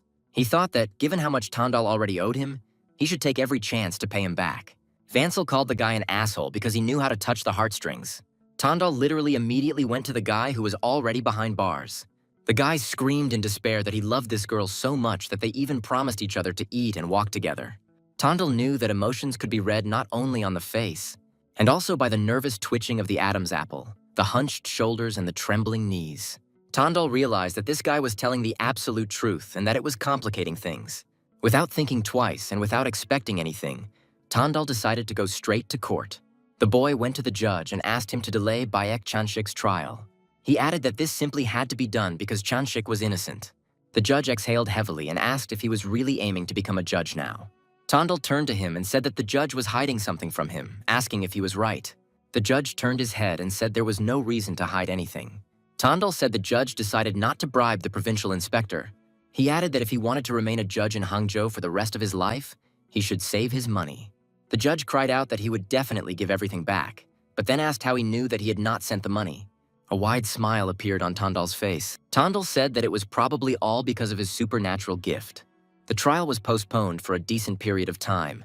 Tondal did not know whether he would be able to find the real villain. His thoughts were interrupted by someone addressing him as the unit leader. The guy cried out that management had appointed a new division leader and deputy. Tondal asked where they were now, to which the guy hesitated slightly. They went to the management, who did not give them a very pleasant reception. The man stood and stared at Tondal, not taking his eyes off him. Tondal recognized the man by the scar on his face. It was Elder N. Shilbo. Shilbo said that since the guy knows who he is, he understands why he is here. Shilbo told Tondal to pack his things and return to Guanghua's office. Tondal ordered Solrin to break each of their legs and put them out. Solrin immediately went straight to Shilbo and another man, to which they began shouting that this was an order from the leader of the community. Tondal said that the leader had already sent thugs to kill them anyway, so such trifles could be completely forgotten. It was deep into the night and two men approached the main building of the unit. One of the guys told the other that he needed to take out a man named Guan Yun and deal with Tondal tomorrow. The guy with the tail said that he should order his men to wait outside, that all they had to do was clean up the corpses. The guy opened the door and noticed men sitting at the table. When he entered, he asked which of them was Cho Guan Yun. Guan Yun said that someone had too long a tongue to call him by his name so thoughtlessly. The guy took the sword and thought that it was just ordinary trash and it would be easy for him. Someone asked the guy if he was Go Pilsong from the Scarlet Wind sect. It was a man named Baek Shangyi from the Black River sect. Shangyi said that his old friend invited him for a drink and asked what brought Pilsen here. Shangyi said that he came here first, so Guo Pilsen had better leave. Go Pilsen was serious and asked if he would really insist. Baek Shangyi stood up from the table and asked where it was ever seen that a disciple of the Black River sect avoided a fight. Once Tondal told Vanshil that the matter would no longer be limited to a simple brotherly squabble, he was shocked. Tondal added that the tiny spark would turn into a catastrophe, igniting a war between the two militant sects. He said with a smile that when this storm subsides, The community leader's surname will change to Chi. Vanshil didn't even know what to answer. He just stood there in a stupor. Vansil's enraged face was before his eyes. Huan Yun's terrifying and sick gaze. Tandil said with a smile that it was time to dive into the thick of things. Baek Shangyi laughed and said that everything happened as expected. He looked at the bleeding Guo Pilsen and said that the Scarlet Wind sect was no match for the Black River sect. The guy tried to say something else, but he was completely exhausted. A guy who stayed outside watched this and was simply horrified. The events of the night did not give the residents any peace. Scarlet Wind sect Master Hua Sheyan asked if it was true that Master Guo died for 400 taels. In front of her sat that guy and the former leader of the unit. They were talking about the fact that he had already died. Hua Sheyan said the money should be paid as compensation to the victim's family. The man said they had agreed on payment on the condition that he complete the task, which angered the girl. Hua Sheyan told them to prepare the money, and in 3 days their sect would take over the Red Tiger community. The Scarlet Wind and Black River sects are 2 powers in the martial arts world that have considerable influence in Zhejiang province. Tandil wondered how much money Cho Huanyun had to attract the Black River sect to his side. He added that although the end justifies the means, he felt like a puppet leader living on a monthly salary. The men immediately cried out that the Red Tiger community had been independent since the time of the previous leader. Someone said that it was all because they broke the unspoken rule of not dragging warriors into gang fights. Vansil was outraged that they came to him with this problem, even though he was only the leader of the unit. The men said that he was trustworthy and that he was the one who always helped everyone out. One of the men said that it was also important that he had a connection with the leader Tandal. Vanshil said that if they had any complaints, they should go to the community leader Cho or his brother. The man looked at him in surprise and said that they were thinking of electing Vanshil as the leader of the community. After everything, Tandil went to the doctor, since he had not been there for a long time. The guy managed to straighten his fingers, to which the doctor said that he thought he would now even be able to fight. He added that judging by the condition of his hands, Tandil will soon be able to move his hands completely. Tandil asked when he would be fully recovered, to which the doctor simply replied that he should not rush. He added that they needed to move smoothly, in small steps, and then they would definitely reach their goal. Suddenly, Solrin spoke to her master in a low voice. She came up to him and said that she had gathered everyone as he asked. Tandil looked away with a smile and thoughtfully said that it was time to finally settle things. Chinwoo hit him with all his might and shouted at his brother to stop talking nonsense. He said that it was he who protected the Red Tiger community while he was sitting in prison. Huanyun cried out that the place was his anyway and it should be returned to its rightful owner. Tandil intervened in their conversation, saying that he was glad that everything was in place. Huanyun slowly turned his head towards the guy and immediately fell silent. It was clear from Chinwoo's face that he was not at all happy to see Tandil. But the guy looked at them with a slight smile and complete self-confidence. Tandil said that it was time to clear up all the misunderstandings. He added that because they both had brought warriors into the matter, the community's independence was hanging by a thread. Tandil said that recently his word in the community has become important, which means they can come to an agreement. Suddenly the men cried out that they could not trust him and that he was an arrogant bastard. Tandil said that he did not expect much from them, and then Solrin walked forward. The guy told her with a smile to kill everyone on Huanyun's side except one servant and himself. Huanyun and the servants immediately cried out in fear and began to ask her to stop. Solrin, of course, listened only to her master and began to swing her sword. There were cries for Tandil to spare them, but he simply watched everything silently. Tandil said in a calm voice that this was a clear example of why one must be able to listen. Huanyun ran towards the guy, but Tandil skillfully kicked him right in the stomach. The man screamed in intense pain and was unable to stay on his feet. Tandil said he had not dealt with them earlier only out of respect for the community's former leader. The guy told them to leave Hangzhou today and never come back. Vanshil, having learned what had happened, said that it was all somehow too simple, like taking candy from a child. Tandil said Vansil has everything it takes to become a community leader. The guy grinned and said that Chinwoo's house was good enough and asked to transfer it to him. Vanshil asked what? Did he really turn the community upside down for the sake of Chinwoo's house? Tandil said that it was good and spacious, that Vansil did not understand anything about good estates.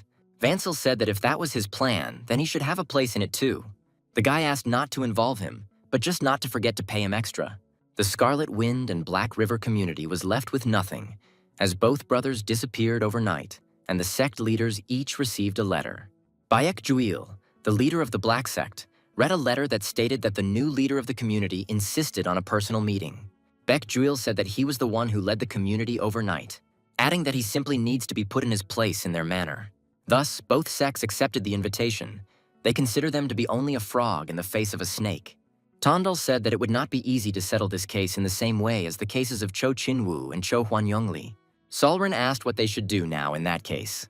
Tondal said they were just showing them that there are frogs that eat snakes. Tondal came to the judge to prove Baek Chan-shik's case. Behind the guy stood a man whom Tondal presented as the real killer of the courtesan. He said that, suffering from guilt, he came to him last night and confessed everything. The man introduced himself as Oh Chandu and said with shining eyes that it was indeed he who killed the girl. The judge said that given that he had volunteered, there was no need for further investigation. Tondal said he swears on his skin that the judge will not get into trouble for this. The judge said with a smile that he was just a thorn in the side, but it was better to spit to be sure. The one who gave the false confession was Cho Guan-yug's subordinate. Considering he's seen what Solrin is capable of, he won't risk doing anything. Tondal told Baek Chan-shik to get ready to go out. He added that the perpetrator confessed to everything, so he will be released soon. Chan-shik cried out that the real villain had really been caught. Tondal said he would take care of it himself once he was free. The judge said he had heard that the leader of the Red Tiger community had changed, to which Tondal replied that it was one of the two gentlemen he had brought with him last time. The judge said he wasn't sure he wanted to know, but suggested there were likely casualties.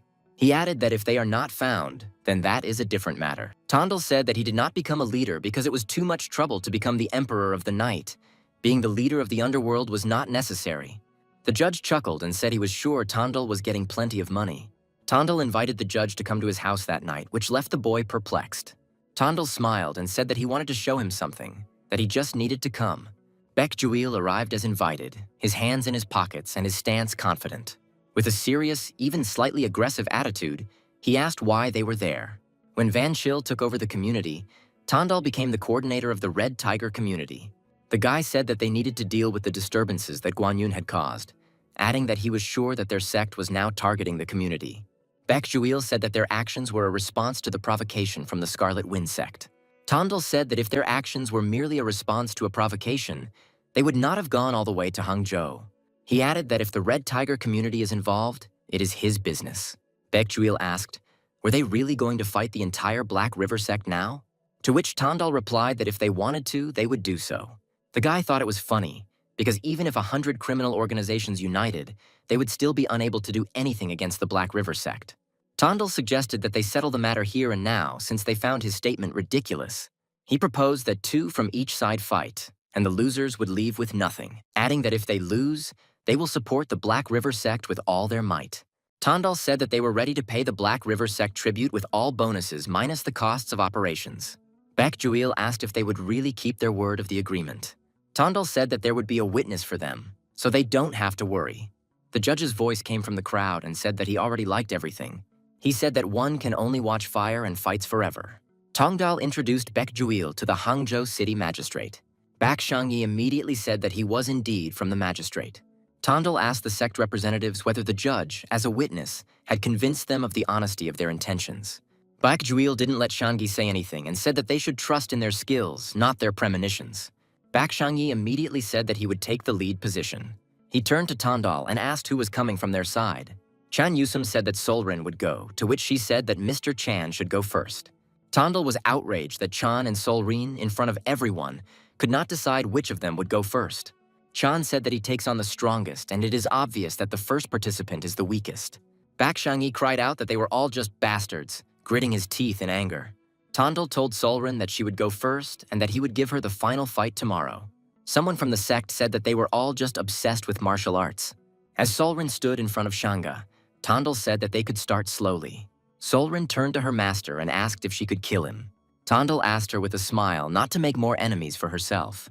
Hearing this, Solrin jumped up and ran straight towards Baek Shangyi. Their swords hit each other with a loud clang. Shangyi was very surprised when he realized that the girl in front of him was not at all weak. A few more movements and Solrin's sword was right at Shanga's neck. Tondal said with a smile that it seemed the outcome of the fight had been decided. He immediately told the next one to come out so that they could finish this whole thing as quickly as possible. The judge thought that the Black River sect was one of the largest in Zhejiang province and the deputy leader could not be weak. Baek Juil cried out to them not to become proud of one successful victory, drawing his sword, adding that he would make everyone feel that they were all just frogs in a well. The judge looked at Juil in bewilderment, even feeling a little awkward about these words. Before the judge could blink, Baek Juil was already lying bloodied on the ground. The next day, Ha Chae-yoon met with Tongdal, Solrin, and Chan Yus. Solrin kicked her with her foot, causing her to fall, and was confused as to what was going on. Tondal said that they could take their showdown with the Black River sect somewhere else. Two major militant sects from Zhejiang province that came to expand in Hangzhou left empty-handed. Tondal thought for a moment and turned back to Van Chiel. He realized that after the storm had died down, their time had come. In times of chaos, Tondal had fulfilled his role, and it was Vansil's turn as a virtuous ruler to establish order. Cho Jinho kept an eye on the defecting boys with unclear intentions. They also put forward elders who only ate bread for free. The Red Tiger community has experienced the best times since its founding. Chan Yusum finally left the stairway to heaven. Rumors had spread that rowdy visitors were left without legs, so all sorts of troublemakers avoided the place. Wanshil actually begged Yusam to become the protector of the Red Tiger community. Hun Sojun retained his position as protector. Although it was a dubious achievement, now he was an obedient dog. Tondal's official position is now coordinator, but he only comes to work a few days a month. Apart from his treatment time, he spends most of his weekends training in martial arts. With talent comes interest, and interest expands talent, such a natural cycle. The first winter has arrived in the Tondala timeline. Tondal thanked Chan Yusum for agreeing to the sparring offer. Chan Yusum said that he needs it too, so he is always for it. Tondal defended his position as best he could, putting in a lot of effort. Chan Yusum noticed that his movements had improved considerably, but Tondal was still dissatisfied. That girl tried to be kind and nice to Solrin. She congratulated Solrin on her brother winning the Dragon and Phoenix tournament. She said that she found out about this thanks to the coordinator, adding that Tondal was as proud as if he had won the tournament himself. They discussed Tondal's hands. Solrin said that they were gradually getting better. He added that the gentleman could already raise his hands, clenched into fists, to his chest thanks to that doctor. The girl said that the doctor almost completely cured her illness, and that thanks to him she began to live a new life. Adding that, of course, they also owe this to the coordinator Du. Solrin thought about her words and began to look intently at Tondal. The girl asked Solrin if she would leave Tondal once coordinator Du had fully recovered, adding that they didn't set any boundaries, which meant they could relax. The girl said that she just needed to communicate with him in a less constrained manner, since they had already become quite close. Solrin said that he is simply her master, and she is his hands, so she does not think that she can relax. The girl noted that they were still more free in communication than before. At first, even following him around felt awkward, as did washing her face in the morning. The only time she and Tondal differed was at night, which she sometimes desperately looked forward to. But now it all became somehow ordinary for Solrin. She decided to ask her whether she thought Tondal still hated her. The girl asked her why she didn't ask him directly about it herself. Hyomin asked the mysterious girl with a grin how the coordinator takes a bath, and the girl, dumbfounded, replied that he takes it alone. She leaned closer to his face and asked suggestively why not accompany him there. She added that no one would trust their body to someone they hate. The mysterious girl only hesitantly replied that she couldn't do it, but inside she was furious, because she was being asked to bathe a man. Hyomin decided to start the manipulation and added that then she would not know whether the coordinator hated her or not.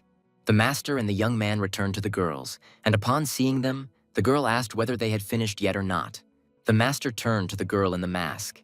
He said that it was becoming more and more difficult to keep up with him. How much training had she undergone to make him so strong so quickly? The girl wanted to say that they were just working like crazy, but then she stopped abruptly. She understood that the company of bandits affected her speech. Dutondal said there was something wrong with his hands today, but it was nothing out of the ordinary. Hyomin remarked that the two of them were getting along so well, and the master agreed with her, thinking that she was talking about him and Tondal. But the girl was talking about the coordinator and Miss Namgung. The master was surprised and said that such things never happen in real life. He added that Miss Namgung was practically his blood enemy, and the girl chuckled and said that she had never seen enemies who spent so much time together. She noted that time changes a lot, but the master still did not agree with her. He believed that such a thing could not happen between these two, and besides, Coordinator Du already had Yeonjae Yan. The girl was surprised and asked if he was dating, but the master only replied that he was not very close. The girl thought about it and realized that it would be even more interesting this way. She should stock up on snacks. Miss Namgung poured water into the bathtub, thinking that if she prepared it, she would surely find out who to entrust the matter to the one she hated. Then the leader Du came up and asked if it was ready. The girl gave a positive answer. The guy began to take off his robe. Looking at the guy, the girl thought that after so many martial arts classes, his body had become stronger. She wondered if she should bathe him. She didn't understand what he would say to that. The guy turned around and asked why the girl was still there. She replied that she was already leaving. As she was leaving, she tried to come to her senses and justified herself by saying that it was the lady who was telling her all sorts of strange things. The guy stood confidently and looked after her. In the background was the Huayong Gambling House, one of the largest entertainment venues in Hangzhou. If you count all the gaming tables in the two-story building, you get 82, and the establishment's turnover is measured in hundreds of taels. Recently, there appeared a type of guac gaidong who was constantly beating the visitors of the gambling house. In just 5 days, he withdrew about 1,000 tiles, and the resources of the establishment's regulars were significantly depleted. He remembered that in his past life, he himself was no fool to play until he lost everything except 5 measly coins. A guy came to Coordinator Du and said that he had figured everything out, and that guy was the leader of the Huayong unit, Seo Chilyang. The guy said that this was Guac Gaidong. Apparently a refugee from the Black Dragon community, he is quite famous in the provinces, but he has problems with local bandits there, so he moved. The coordinator asked to call him, because he wanted to talk to him personally, and they asked him if he knew how to play. Du added with a grin, and what bandit doesn't know how to play? The guy standing behind him added that there was one such bandit and pointed his finger at himself. And Du only added that then there is no need to take it on, because gambling is nothing but harmful. That same gambler Guac Gaidong came to ask who was looking for a meeting with him. The guy sat down at the gambling table and said that all these games were a matter of luck, because Tandal said that he had no equal. He added that his hands were in poor condition, but he could play with other people's hands. Guac objected that she had a mask on her face, but Do said there was a reason for that. The guy let go of this thought because as long as he gets paid, he doesn't care. There was a guy standing near the table. He asked if they were playing Dolyodegi, and Tandal offered an initial bet of 1,000 taels. That same gambler added, "The more the better." In Dolyodegi, each player is dealt 5 cards and you try to make combinations of 10, 20, or 30 points from 3 cards, and the one with the best combination wins. The judge added that the minimum bet was 1 tile and there were no restrictions, and the gambler was pleased with everything. Miss Namgung didn't understand what she had to do. Du said that she should choose 5 cards and show them only to him. Reading Guac Gaidong was extremely difficult, as it's always difficult to read a professional player, especially if you're at a lower level. They pick up on your every gesture, every breath, and gambling habits are a deadly flaw. Of course, there are those who use them intentionally. They show a certain emotion. They can move a finger so that the opponent thinks that he has a bad hand. There couldn't be a better target for testing mind-reading techniques. The players decided to take a break. The game devolved into a boring push and pull, and after 2 hours of confrontation, the exhaust amounted to only 15 taels. Tandal said there were a couple of opportunities, but the opponent held his ground, even though the guy had excellent control over his facial expression. Tandal added that his hands do not know the rules, let alone the mask. He asked the miss because she didn't know the rules, but after she watched a couple of rounds, it seems she understood and can distinguish a bad combination from a good one. Tandal pushed the girl away sharply and said that they needed to step away for a minute. She looked the guy straight in the eyes. She didn't understand what was happening. Returning to the table, Gvak added that it was already getting boring. The guys decided to triple the stakes, because there is nothing more boring than a card game without intrigue. Tandal offered to raise the stake tenfold, and Guak said that unfortunately he had not brought much money with him. Du hinted that the good thing about gambling houses is that there is always someone to borrow from, and the guy replied that he wasn't sure they would lend him money. Tandal suggested asking.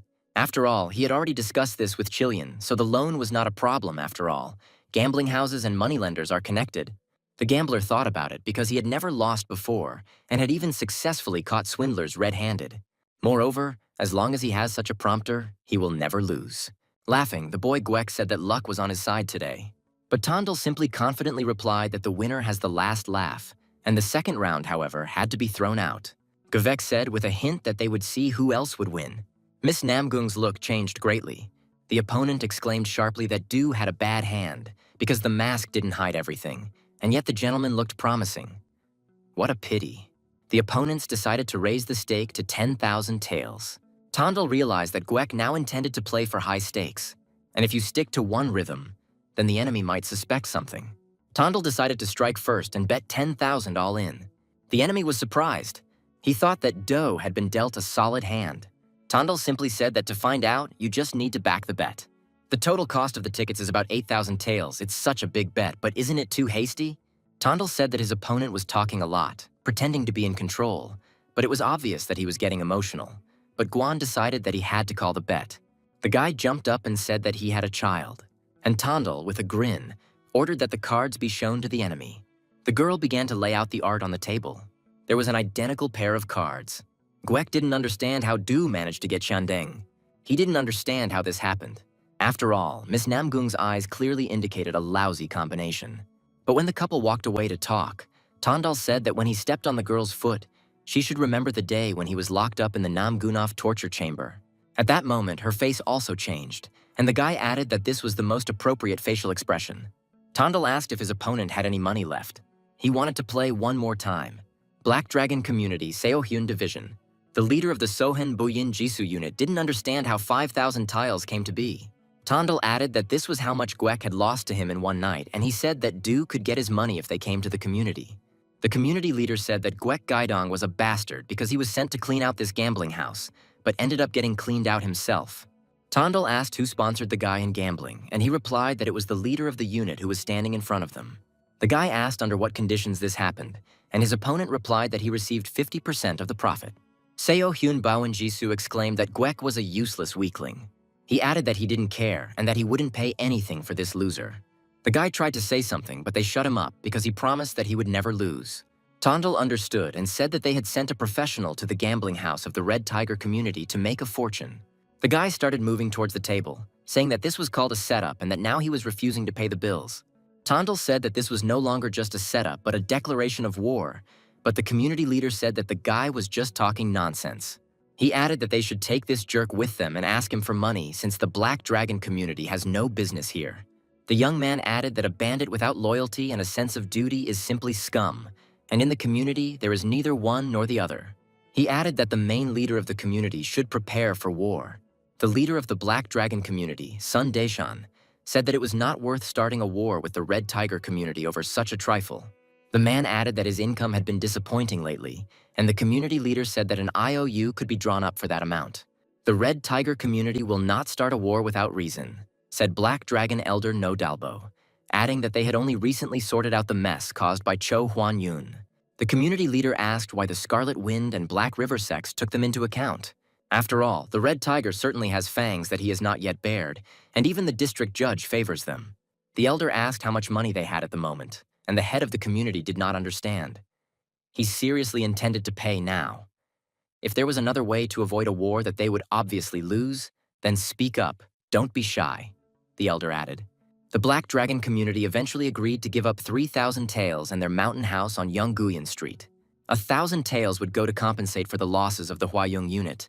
The young man decided to keep the remaining 2,000 for himself. The community leader did not understand why this money was not for the entire community. The young man added that the community should receive new territory.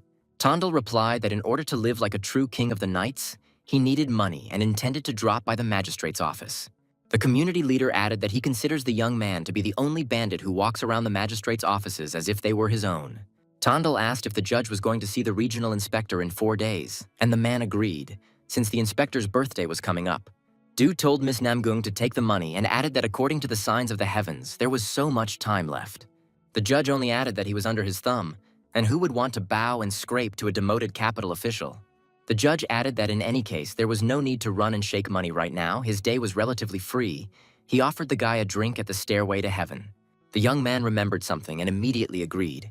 As he was leaving, he thought about what he needed to do, which he had intended to do. The girl called out to him, asking what he was doing. The guy thought that she had been talking a lot lately, but he agreed with her question. The girl became wary. The guy thought that just one evening in Guek's company had incredibly advanced his mind-reading technique. In the language of martial arts masters, he had achieved enlightenment in battle with a strong opponent. However, he increased the effectiveness of the technique by about 30%. At first, he thought that memorization alone was enough, but everything turned out to be more complicated. Du said indignantly that it was already so late, and Miss should have reminded her about the meeting. Turning her head away, she added that if we were talking about going to a brothel, then why should she remind him? The guy only replied that the girl had been acting strange lately. The hostess greeted the guys with joy, as they hadn't visited for a long time. Turning to Do, she added that he was so busy that he didn't even show his nose. The girl on stage said that she was about to play a wonderful melody, and everyone at the table paid attention to her. Looking at her, The guy remembered that this was the reason he came today, a courtesan with exceptional musical talent. He added that it seemed that a hair-binding ceremony was coming for that girl, and the hostess responded positively to this. She is noticeably nervous, and it even affects her performance. For a courtesan, the hair-binding ceremony was a symbol of coming of age, meaning she could have sexual relations with men. Typically, this ceremony is used in brothels to pay off debts. Anyone can tie up the courtesan's hair by paying the appropriate amount. And she fell in love with one of the 3 richest merchants, who was known for his rude treatment of girls. In Do's memories, he paid as much as 8 taels for a night with Shan Su-yang. The problem was that during that night he broke 2 of her fingers, which meant she wouldn't be able to continue playing her musical instrument, which was equivalent to death for her. The guy would like to calmly pass by, but he returns to these memories every time he comes to the stairway to heaven. He decided to live this life without regret. He told the girl who was in charge of his hands to prepare 10 taels. The hostess was surprised. She wanted to say something, but Tandal added that he was going to tie up the girl's hair. The hostess looked at him questioningly. The guy added that he didn't want to get into trouble with Mr. Gu, so he asked him to say that someone else had paid and pointed to the judge. Of course, the guy wasn't planning on sleeping with her. He just wanted to chat in the same room. That would be enough to clear her conscience. The hostess replied that she herself was worried about this incident, so she was only grateful for his intervention. But she wanted to add something. The guy asked her again. She was surprised and said that it was all so sudden that he should have warned her in advance. The young man did not understand what was going on. Did he do something wrong? At the meeting, a man exclaimed that if they continued in this spirit, the Red Tiger community would become completely insolent. After all, they can encroach on both their Black Dragon community and the Sea Wave community. So he suggested simply killing this Tandal.